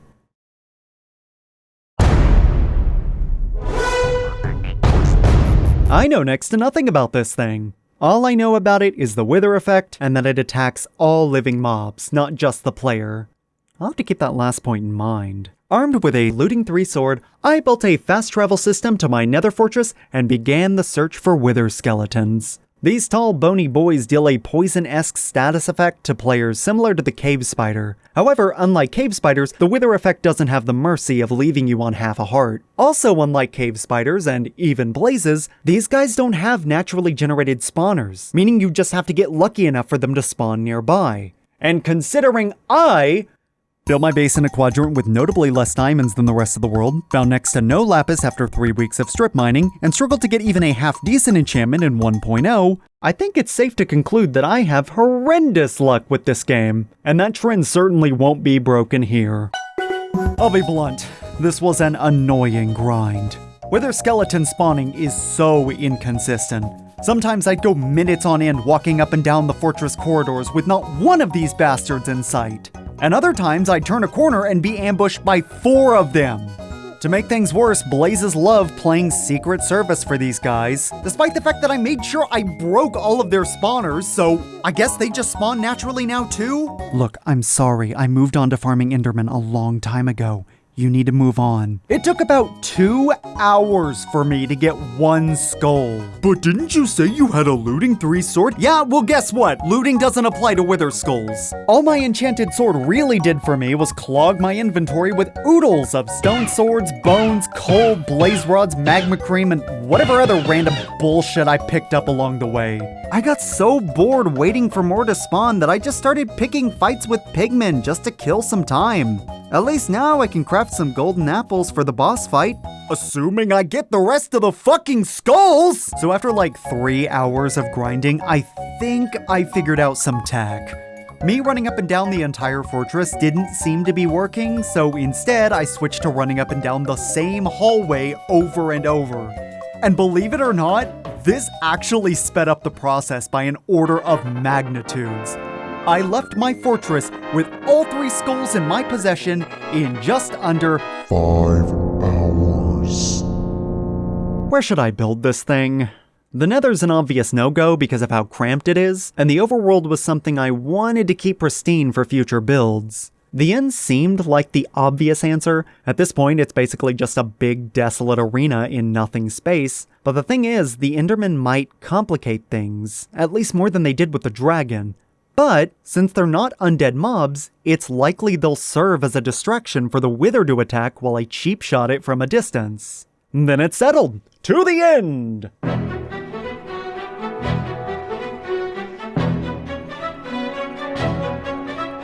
This is either gonna be really easy or really hard. Fortunately, the distraction worked, but since the Wither can fly, it wasn't like Enderman could pose much of a threat to it. Considering the Wither's status effect they deal lasts 40 goddamn seconds on hard difficulty, I needed to snipe this thing fast.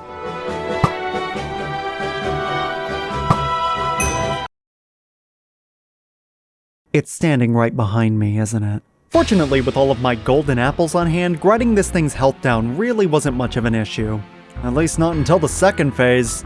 I feel it's worth reiterating that I have never fought this thing before, so when this white shield thingy started surrounding the Wither and it started taking 0 damage, I was pretty confused.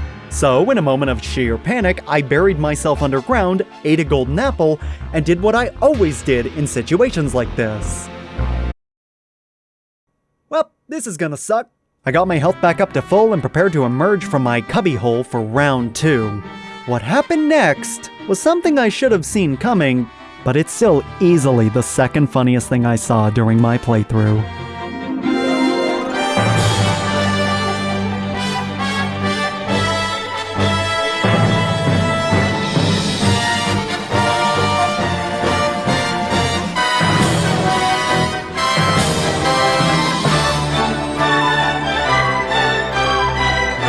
Yo guys, I'm such a pro fucking gamer. First try? GG? No re? With my newly crafted beacon in tow, I set it underground in my original strip mine site and set it to give speed boost too. These things reach infinitely upwards, so placing it far underground is simply a no-brainer.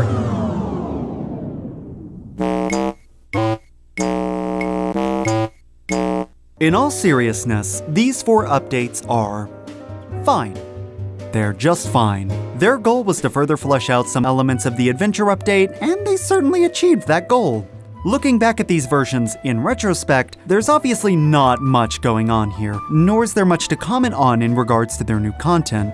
It's just modern Minecraft, but a little less. That's not the worst thing in the world, though. In previous sections, there were so many kinks to get worked out in regards to basic gameplay mechanics, beds, armors, and even mining. But Minecraft at this point seems to have found its rhythm. I know I ended my last section questioning my thoughts on this post-adventure update Minecraft, but full transparency here, I can't imagine playing a version of this game without villagers, brewing, or enchantments. I genuinely can't think of a single reason why I'd ever want to return to beta Minecraft, and I can't help but feel like I'm forgetting something.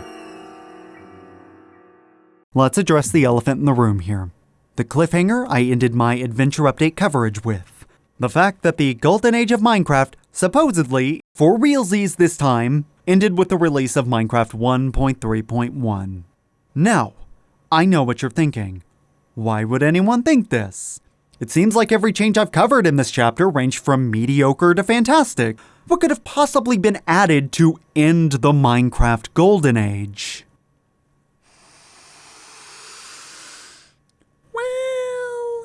Why don't I show you some gameplay footage from Minecraft 1.3.1, and let's see if you can spot the issue.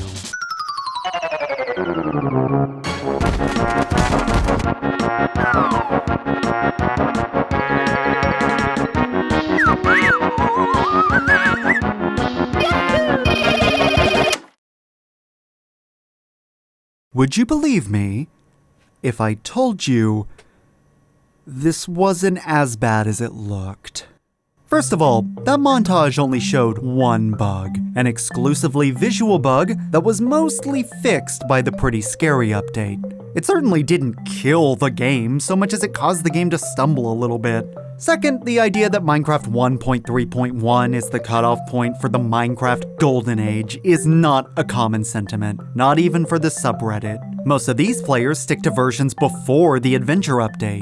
And as for people that still play the game today, you're certainly not going to find this version in their top 10 worst updates list, let alone at number 1. Now, with all of that said, I played every major Minecraft update for this video, from those Ruby Dung retoolings all the way up to the snapshots for Tiny Takeover. And sure, this may not be a common opinion, but I think I can confidently say, however meager my thoughts may be, that Minecraft 1.3.1 is, without a doubt, the worst update in the history of Minecraft. And it's not even close.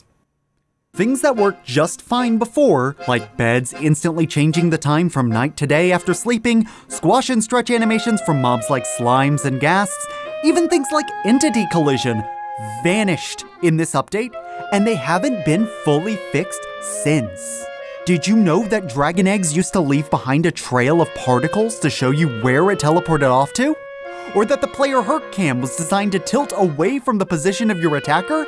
I didn't, because 1.4 was the first version I ever played, and I stopped playing before these were fixed. But that's the small stuff. This update introduced block lag, which means blocks can vanish after being placed. Lower slabs have this especially bad. If the player is occupying any bit of space around it, I did say I was gonna build a skyscraper.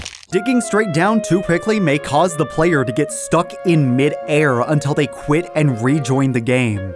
This is especially common with netherrack. You know, the block that makes up 99% of the nether. Remember this clip when I randomly fell through the world and then opened my inventory to discover that the game had me in a minecart? Yeah, that was caused by this update. Remember when I praised the grandiose nether portal transition? You know, the one where you step in, the game immediately pulls up a blank loading screen and then unceremoniously plops you out? Yeah, me neither. Remember when I praised the pathfinding in 1.2? Well, in 1.3, hostile mobs straight up don't work anymore. It takes a good 3 seconds for them to notice you after entering their range. Hitting a hostile mob will cause them to black out for another 3 seconds before remembering you even existed. Died 2010, revived 2012. Welcome back, Infdev Mob AI! Also, throughout the next few updates, skeletons shooting other hostile mobs will not cause infighting. This skeleton is shot, it turns around, gets confused, and then goes right back to attacking me! There is an entire wiki entry just detailing the largest issues caused by this update, which, and I quote, detail features which were broken by 12W18A's client-server logic split. Oh, this is a byproduct of LAN. Single-player worlds have ping now, regardless of if you're playing online or not. I can't help but feel like I just dodged a bullet.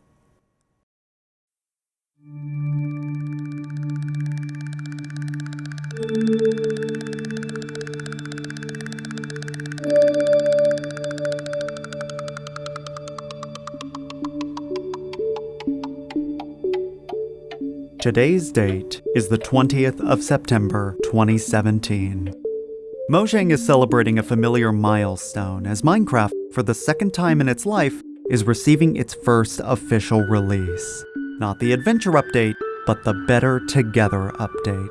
This time, however, things felt a bit different.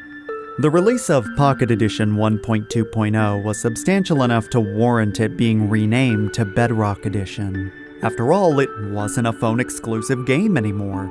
This update was directly responsible for the death of the legacy console editions of Minecraft, as the Better Together update created one streamlined build of the game that worked on PC, Xbox One, and eventually the PS4 and Switch. And within a year of its release, a certain term began polluting discourse around this game: bug rock. A few years later, it became the only thing people talked about in regards to Bedrock Edition. To this day, it remains a popular talking point about the end of Bedrock Edition, not of its golden age, but of the game period. But why? This is kind of speculative on my part. It's not like I have access to Minecraft source code, but just hear me out for a sec. Let's say you're playing modern Minecraft. You're flying around in your Elytra when suddenly your computer lags, and the client and server begin disagreeing on what they're even doing. How exactly do we resolve this disconnect? Java Edition has a rather clunky solution. Just move the player back to their original location when the server and client first lost contact. Sure, the player may be annoyed by this, doubly so if they're playing in a single-player world that shouldn't even be having lag like this, but they'll get over it. Bedrock Edition doesn't do this. Instead, it tells the client and server that they're both correct about the player's position. So the client continues to show the player flying as if nothing has happened, but the server puts the player in free fall. Then the client sends a few more pings saying the player is still airborne, so the server moves the player back into free fall. Again and again until the player lands or dies of fall damage. This is no longer a minor annoyance. This is something that can cause a player to justifiably rage quit.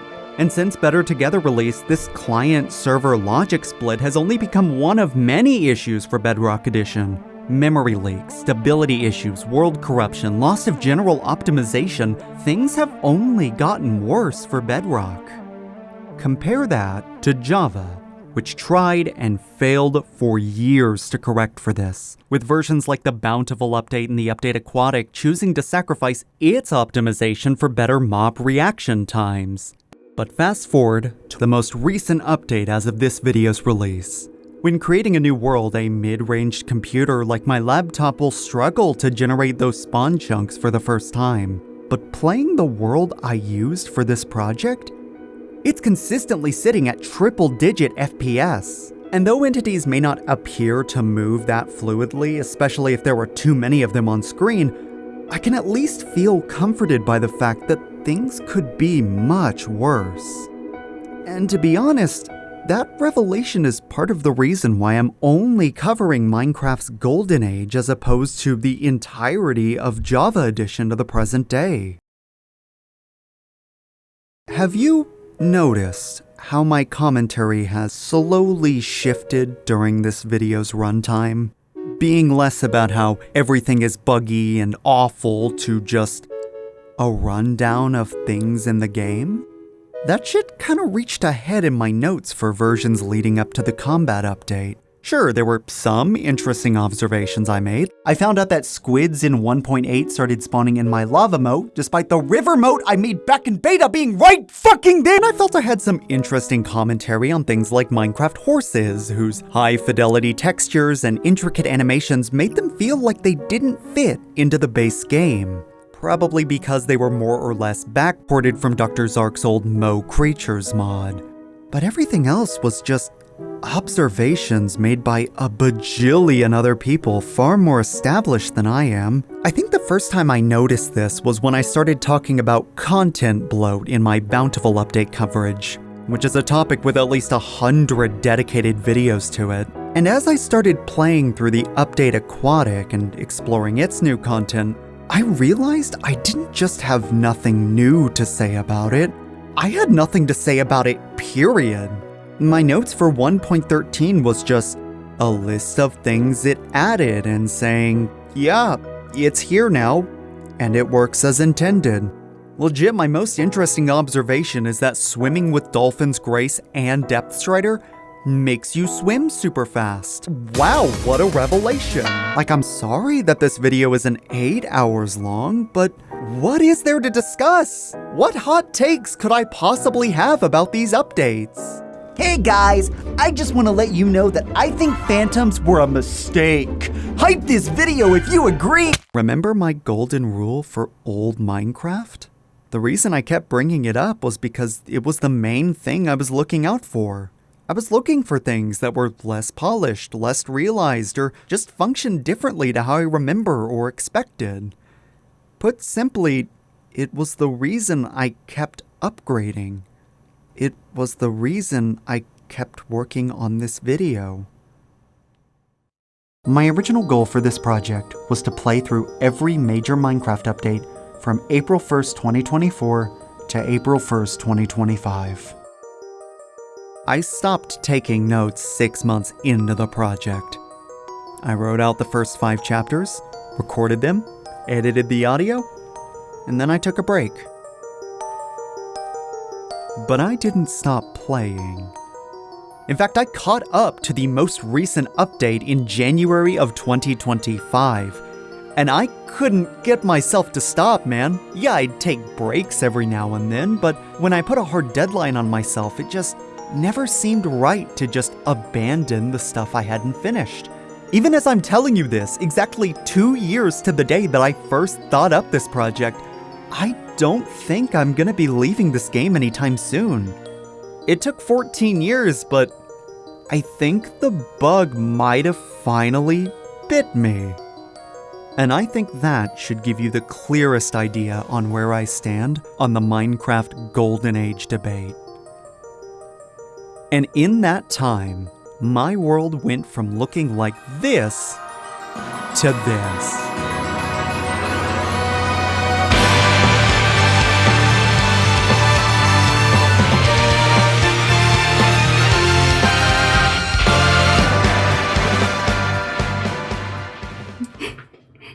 Can we talk about how fucking gorilla this setup is? Hello, welcome to the non-scripted portion of this video. I want to thank you for sticking through this insane bullshit for as long as you have. Feel free to kill my viewer retention here. Be sure to grab your goodie bag on the way out. That goodie bag, of course, containing the world file. I put a lot of goddamn effort into it, and I didn't talk about half the goddamn versions, so here we are. We're gonna run through this world really quick, and I get to talk about all the shit that I didn't get to bring up in the video proper. Wow, would you fucking look at that shit. Wow, wow, wow, wow, wow. There's a big wall. Don't know why the fuck I put that there. It was not worth the effort, and it didn't do anything except make me feel like I wasn't accomplishing as much as I should. Hey look, it's the cut cave over here in the corner.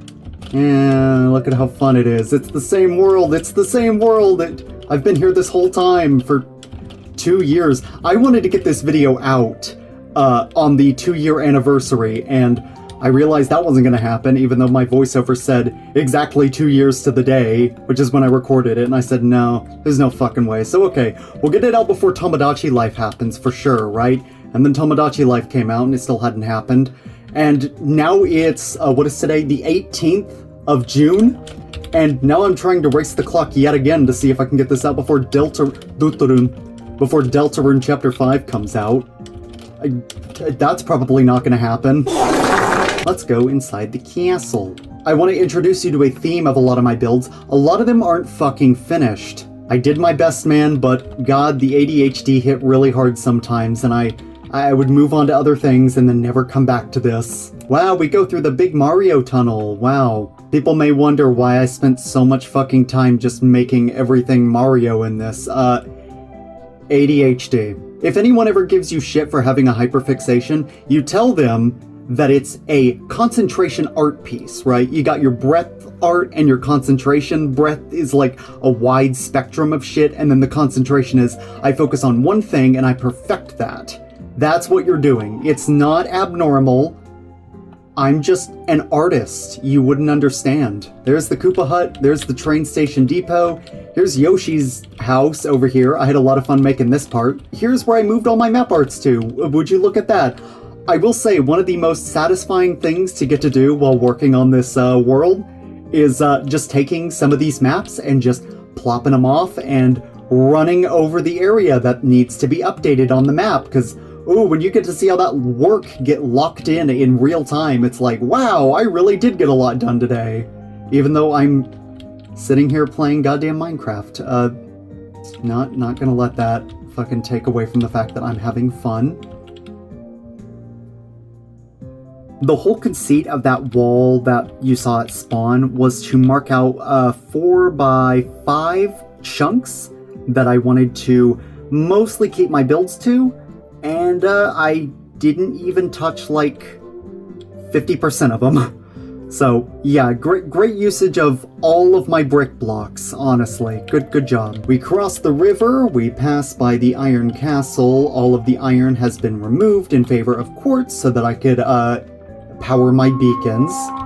And across a second river that I don't know why I didn't fuse it with that one, but I guess that was just too much work. Over here we've got Cool Mountain, and yes, it is the entirety of Cool Mountain. This is one of the bigger things that I actually finished, at least in terms of the outside. The inside is not done yet. Over here we have the ski lift area that brings you up here to Mr. Snowman. We've got the bridge, we've got the icy, I guess I kind of made it a waterfall. I don't know what the hell it's supposed to be. Early 3D graphics and all that. It's kind of abstract in a way. Here is the chimney, the little penguin slide race area. You come down here and oh wow, would you look at that? Villagers. I wonder how many of those are in this building. One of the main things that I struggled a lot with in Minecraft that I realized while working on this project is I really suck at coming up with what to do with interior space. Like, I'll have a good idea for an exterior, I'll have a good idea for like the shape of the building itself, but then when it comes to actually putting rooms in there, it's like... This area has been in development since andesite and diorite were added all the way back in the Bountiful update 1.8. So it's been about a year and a half at this point of me off and on working on this. We got the little cartography section. I kind of wanted this to be like a check-in station of sorts. Hey, look at that. Beautiful, man. Mwah. Over here, we've got a dead end. There are going to be a lot of those.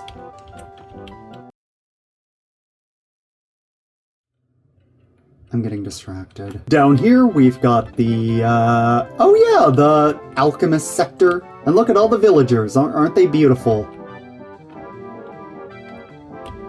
They are not doing shit. They're just chilling. I will say, I fucking hate these. These blocks are so stupid to me. I never understand, like, there are so few situations that I can even, like, think of to where I'd even want to use these or what I even could use them for. So, yeah, I'm not a fan of these, the glazed terracotta blocks. Oh, this part was fun to make. I got to make a little basketball court, and I'm in 26.2, which is the update that added those little sulfur cubes. Maybe I could go find those and actually give this room a purpose aside from a beautiful decoration. Chicken. Both staircases sort of have these gym locker room areas, just with beds instead of lockers. Again, I'm terrible at designing interiors, and I'm much better with the exteriors. Over here, we come downstairs, and hey, would you look at that? Nothing. Oh, look, nothing. And finally, we come down here, and wow, it's just a whole lot of nuttin'. Bro went fucking insane just adding villagers left and right. It literally got to the point where my computer was not... my laptop especially could not handle this room. I had to fucking, like, do a teeny tiny mass genocide to just get my frames up to at least close to 60. It's at 45 FPS right now. Jesus Christ. Yeah, I take back what I said at the end of my other video. This is still so fucking unoptimized. I've got signs denoting what's in every chest because I'm a very, organized person. Hey, look at this one. It's got tons of wood in it. See? See? Down here you'll notice that there aren't any stairs or slabs to help round out the edges because those didn't exist for whatever reason. I cannot stress enough just how useless those blocks were when they were first added, the andesite and diorite, like actually worthless. And the fact that they were everywhere underground, stupid as shit. I hope that there wasn't iron where that patch of worthless rock popped up. I always wondered what could have been if we just had andesite and diorite and granite be only harvested with silk touch, otherwise they just drop cobblestone. Back before the flattening in 1.13, they literally shared the exact same data ID as regular stone. So why it doesn't do that,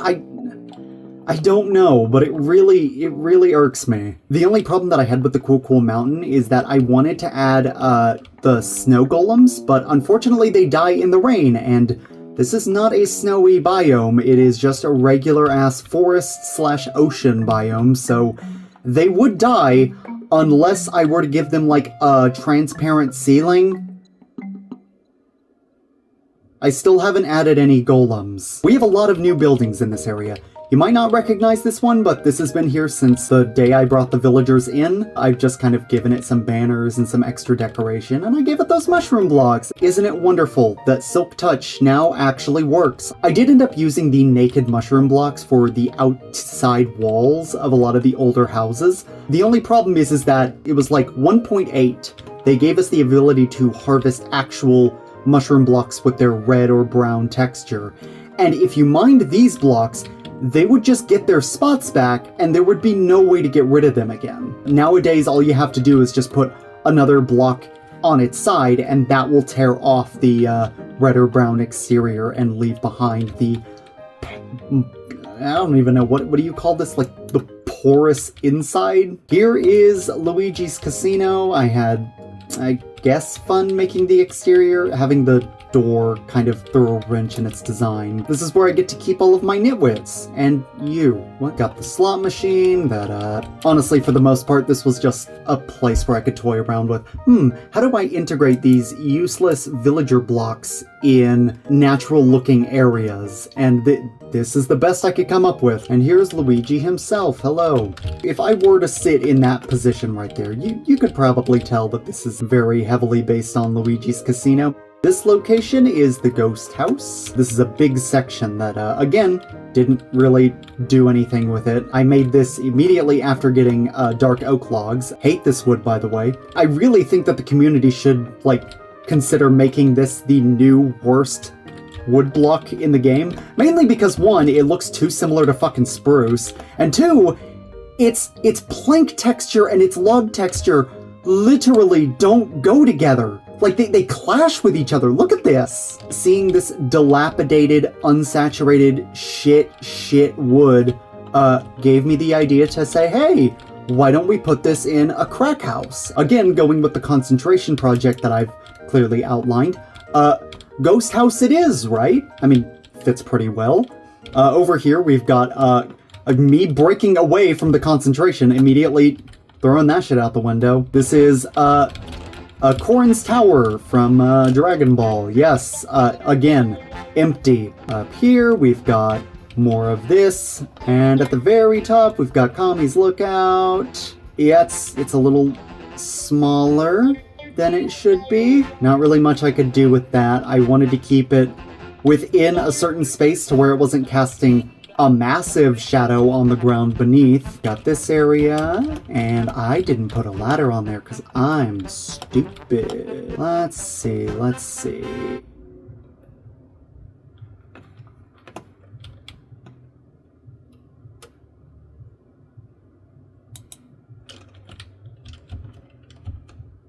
Give me a sec. I'm processing things right now. While I'm here, I would like to tell you my least favorite thing about modern Minecraft, and that's lightning. In case you haven't noticed, in every single one of my houses, I have at least one copper rod attached somewhere. I don't know what the hell happened, but it's like Minecraft said, hey, we have a way to deflect lightning.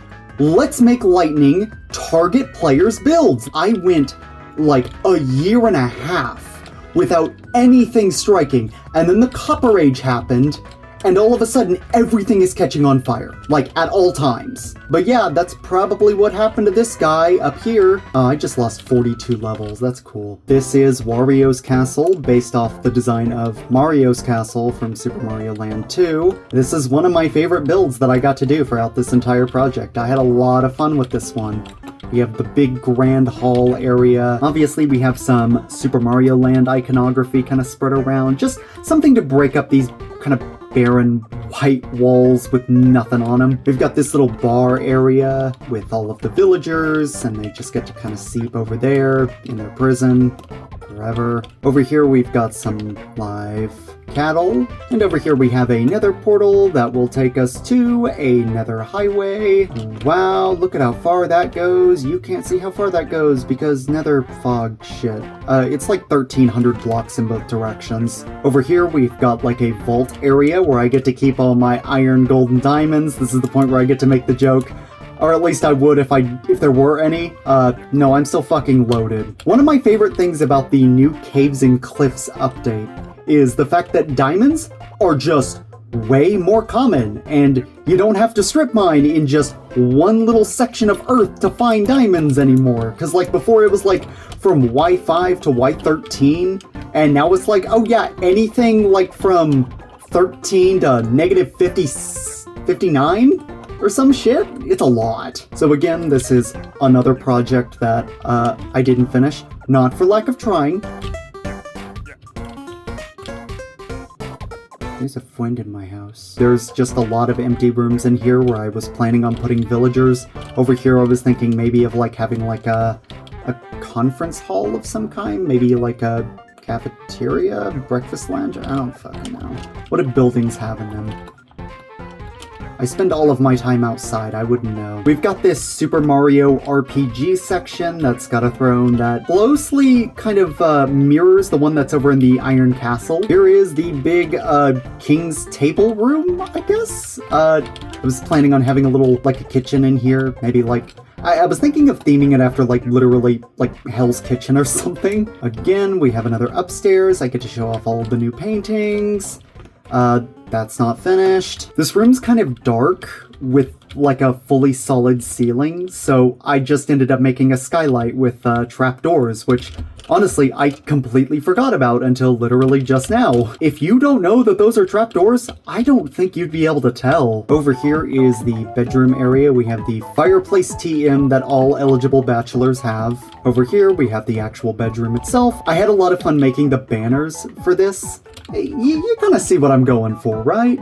I do have a little area that I was working on. Here is the back door. Oh my god, it's like an entirely different building out here. Isn't that fucking wild? It's even placed on top of one of the giant mountains from Infdev's World Generation. Wow, you think? You did a really good job of incorporating the landscape around you into your builds. Like that took a lot of planning and creativity, to which I say, haha, you're funny. When are you doing your next stand-up show? Of course, we have the backside of the original Bowser's Castle that I built all the way back in, oh my god, April of 2024. It's pretty much still the same. Oh my god. Okay, so there were so many things about this game that I did not get a chance to talk about, mostly because the video's 3.5 hours long and I don't want to waste any more of your time than I have to, but hey, this is the unscripted section. I already told you to get the fuck out. I can talk about whatever I want. Following the adventure update, double doors were completely reprogrammed. Before, they would get bugged out whenever you put pressure plates next to double doors. So 1.2.5, I think, completely fixed all of the bugs with them. But the problem is that double doors were set to be like one door facing with the handle to the right and the other one also to the right. But then 1.8 didn't know what to do with these doors, so it just literally cut off the top part of them. My stronghold also has tons of iron doors that do this as well. If you look at the chests, you'll notice that they're all empty, and I'll get to why that is. But I do still have some chests with some beautiful mementos in it. I don't think I've actually touched anything in this chest since, like, beta, maybe? Yeah, just... I never took the gravel out. I've been looking for gravel! It was here the whole time! I found that mushroom island. I said, hey, there's mycelium here. I want to use that. And then I just took all the grass that I waited like literal hours to grow in this cave. And I dug it all up and I replaced it with mycelium. Obviously, I feel like the mycelium fits at least a little bit better than grass does. So I'm definitely happy that I replaced all the grass with mycelium. The main foyer still has not changed. I wanted to do something with the main hall area. My original plan for this hall area was for it to be like the Origami King's Bowser's Castle. Unfortunately, I kind of already used that design for Wario's castle. I kind of wanted to toy with the idea of making it like the Super Mario World front door area. Unfortunately, these portals were so close together that they all dropped you off at the exact same location. Also, got a good chance to use the petrified oak slabs. Would you look at that? I replaced a lot of the iron with quartz because iron's a valuable resource and quartz isn't. You'll notice that a lot of my signs have quotes around them, and that was while I was trying to experiment with hosting this world on an actual server. Thankfully, I do have the ability to go through each individual sign and delete their quotation marks. That seems like a lot of work for not very much benefit. We have some librarians in this area now. This area has been completely fucking gutted. I just kept needing bookshelves and books for shit, mostly enchanted books. My dog hotel has officially been replaced with villagers and dogs. I found another dog. I bred it with the one over at the strip mine site, and yeah, now we just have a whole bunch of dogs back. Over here is my old vault. Let's see, how the fuck do I get? Oh, right. It's literally been so long since I've properly explored this area that I forgot where everything was. Instead of holding all of my iron, gold, and diamonds, now it just holds all of my actually valuable rare shit. Got a whole bunch of music discs. Got saddles, which have a crafting recipe now, so this is all of my maps. I don't know why they keep saying unknown map, but they do. Bowsopoly. The shears are really interesting. You'll notice that it still has the enchanted glint, because this is the shears that I put Silk Touch on, but it doesn't have the enchantment anymore. Actually, let me test this. I'm actually curious now, does this still have Silk Touch on it? It does not! This is another little area that my brother set up. Just wanted to dick around with the mushroom blocks like I have. Over here is his actual main project on this server. He loves growing bamboo and using it as like fuel. So he set up an entire redstone mechanism to transport bamboo from here all the way over here. If you'll come in this area right here, yeah, look, there's the minecart right there. All of these just have bamboo, just chock full of them, like, good lord. Incredible stuff. Yeah, this is his bar and grill area. He asked me to make him some map art for it, so here we go. Over here we have a new Super Mario Bros. Castle and another SMW castle, respectively. This is like the church area, and the villagers love to hang out here, and my frame rate is tanking again. This is probably my deepest cut. This is Sunny Villa from Spyro 3 Year of the Dragon, and I think this might be one of my best sections. Getting this area all mapped out to fit within a section of land was a lot of fun. Also, I do have a texture pack that replaces moss carpet, its texture, with the original. I have a resource pack on my laptop that transforms all of the biomes from the more subdued colors to neon green, pastel blue, and like a shiny yellow. We've got this building that I tried to theme after the Super Mario Bros. 1 like grassy mushroom platform thingies. This place is pretty simple. It's just literally the exact same floor plan over and over. Again, can't stress this enough.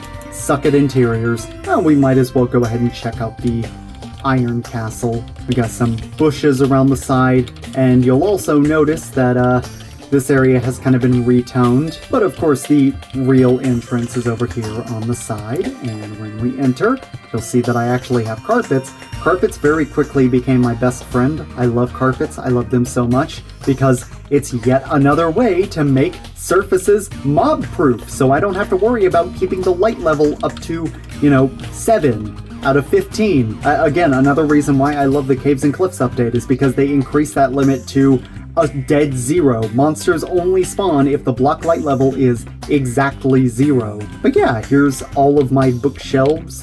We've finally got a purpose for this room. Here's all of the goddamn unbreaking books that I got from farming villagers. And of course, all of my mending books.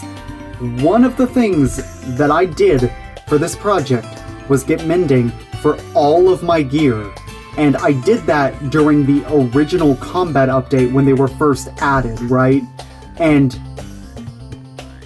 kids these days don't understand how good they have it with villagers that give mending books, because oh my fucking god, I literally I was fishing for 17 hours straight. I was losing my fucking mind, and you'll notice throughout the video I don't have a lot of footage of me reacting to things, mainly because I don't talk when I'm playing video games.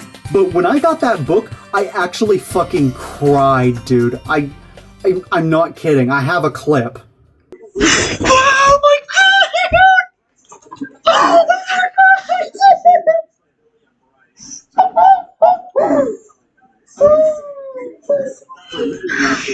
Oh my god, I finally fucking got it. I was losing my mind, dude. I'm free. Anyway, aside from this section, we also still have the main meeting hall area that I don't think I've even touched once. Aside from hanging up banners on the wall, because of course. It's very minimalist, I guess. It's very abstract, but I think it still communicates that this is like a Bowser-esque, kind of? It was kind of the best I could do with such a limited tool set. I've kind of let my farm over here go to absolute shit because I let the villagers take care of it, and villagers suck at farming. They just keep trampling the goddamn soil. We have also completely overhauled this courtyard area for Bowser's Castle. During the video, I said I was either going to make it into Chrono Trigger or Ocarina of Time. I went with Chrono Trigger? I mean, you can't really tell. That was the inspiration. I'm doing finger quotes. They're out of frame. God, this setup sucks. And in each of these, they've got a bunch of Jesus Christ, where did you all come from? Holy hell. Are things spawning in? No, they're not damaged at all. Did my brother spawn a bunch of golems? I've been making little changes to the section still. Like I replaced the eyes with copper bulbs, so... You know, I'm not completely abandoning this portion of the build. I just don't have a reason to visit it as much. And would you look at this? We've got the original strip mine site. And oh my god. Caves and Cliffs is my favorite update in this entire game's history, specifically Part 2, because of how it extended the build height limit all the way down to -64.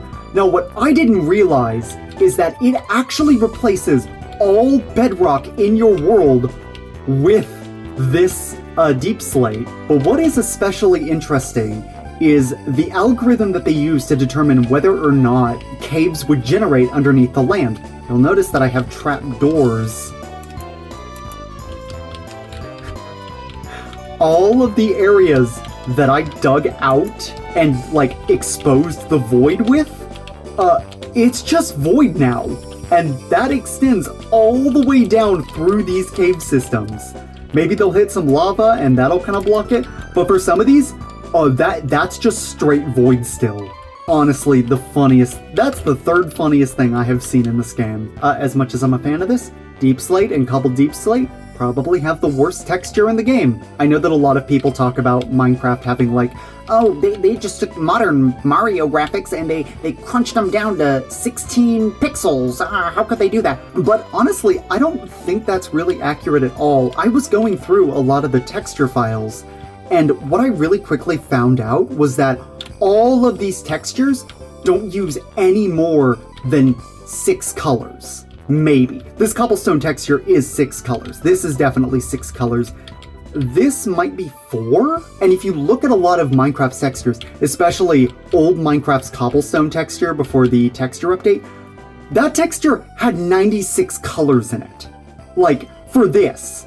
Because there were just so many goddamn, like, hues that Notch used for that stupid texture. It honestly kind of destroys the magic for me. doesn't feel like this could run on Windows 95 computers anymore. This is the big tall tower I was working on right after 1.4 that I kind of showed off in the video a little bit. I actually wanted to break away from the Mario theme, and instead I wanted to make something that resembled the Mosque of Samarra, which is an Islamic temple in Iraq, which has been standing for over, a few 100,000. After 1.4 and 1.5 came around, I wanted to do something with those new redstone elements, and gotta say, don't like redstone all too much. Oh god. When I was writing my script for the pre-combat update, I referred to redstone as computer programming, but with the worst possible UI. And my brother read that part of the script and he said, "You mean engineering?"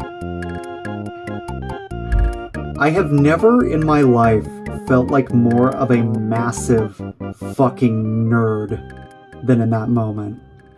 Repairing this car would be like using a computer, but with the worst possible UI. The Koopa Hut kind of got replaced by the Koopa Tower in regards to storing all of my blocks, because as we got more and more blocks in this game, that little tiny house was not going to do the job. It was barely able to hold all of the different tree types and wool colors. And up here is the Koopa Museum, where I didn't get a chance to finish this fully, but you can see a few recognizable faces maybe, just represented with not the best palette. I had a lot of fun with this until I ran out of characters I knew off the top of my head. Obviously gotta have the Koopalings. Koopalings are here. Koopalings. Koopalings. Just for an added bonus, I left empty statues for Wario and Waluigi because those are at Wario's castle, obviously. I thought that was fun. That was a funny little bit. The ways I entertain myself with this project are very interesting, I guess. Maybe they are. Are they interesting? Am I an interesting person? Validate me in the comments below. I've got a bunch of hoppers and chests set up to hold all of my dirt and my cobble. There's a lot. You wanna see how much?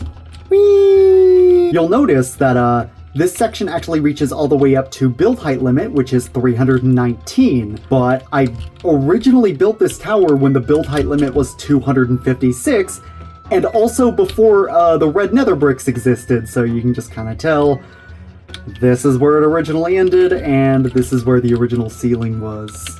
So this build was originally conceived as a way for me to practice redstone. You'll notice that these lamps are now lit. And that's because there is a whole ass machine in here. It's a very simple redstone clock that's powered by a daylight detector.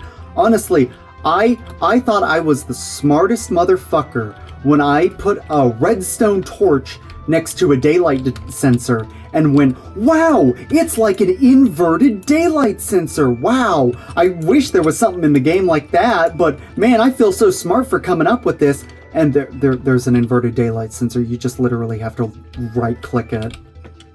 So that's fucking annoying. That is everything that I've primarily built throughout this world.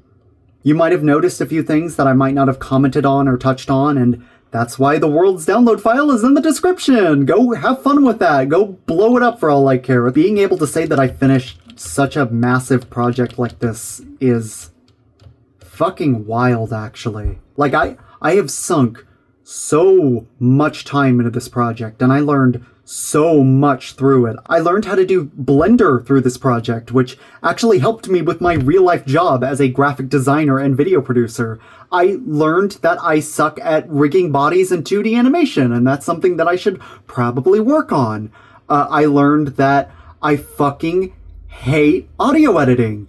I am so sorry if at any point my sibilance blows your eardrums out. I tried really, really hard to tone that shit down as much as possible, to the point where there were some points in the audio where I maxed out the audio and it actually peaked where the S's are, and then when I turned it back down, it made it sound like I had a lisp. This project has been something I have thought about almost every day for the last 2 years. More than 2 years at this point. While I'm recording this, I literally just have like a handful of graphics that I'm gonna fart the fuck out and you either can or can't tell, I don't know yet, and then this video will be ready to upload, and honestly, I expect it to get 5 views. But I also don't really care. The purpose of this was to get something out there. This project legitimately started as just me saying, hey, I should go check out old Minecraft while I take a break from this other project that I'm working on. I had so much to say and so much that I've never heard anyone else talk about that I just had to make something out of it. Look, long-winded rambling about, mushy feelings about me being free of this never-ending hell. I want to thank you for watching this video. Like, seriously. I know that that's like the stereotypical, thanks for watching, guys, be sure to like and subscribe. Don't subscribe to me. This is a bucket list thing through and through. I may never upload anything ever again, I don't know. But to those of you who do enjoy this content, and for those of you who want to see more, there are a bajillion YouTubers out there that do exactly this for a living, and I'm sure they would be more than happy to have your support. And, for those of you who liked the dumbass silly voices I did, and the stupid animations, and whatever else I featured in this video, hey, thanks, I really appreciate that. Stick around a little bit, maybe with enough positive reinforcement I might want to make this more of a regular thing. I want to ask one thing of you. If any of you fuckwits ask me for more Minecraft content after this, I am going to eat your firstborn child.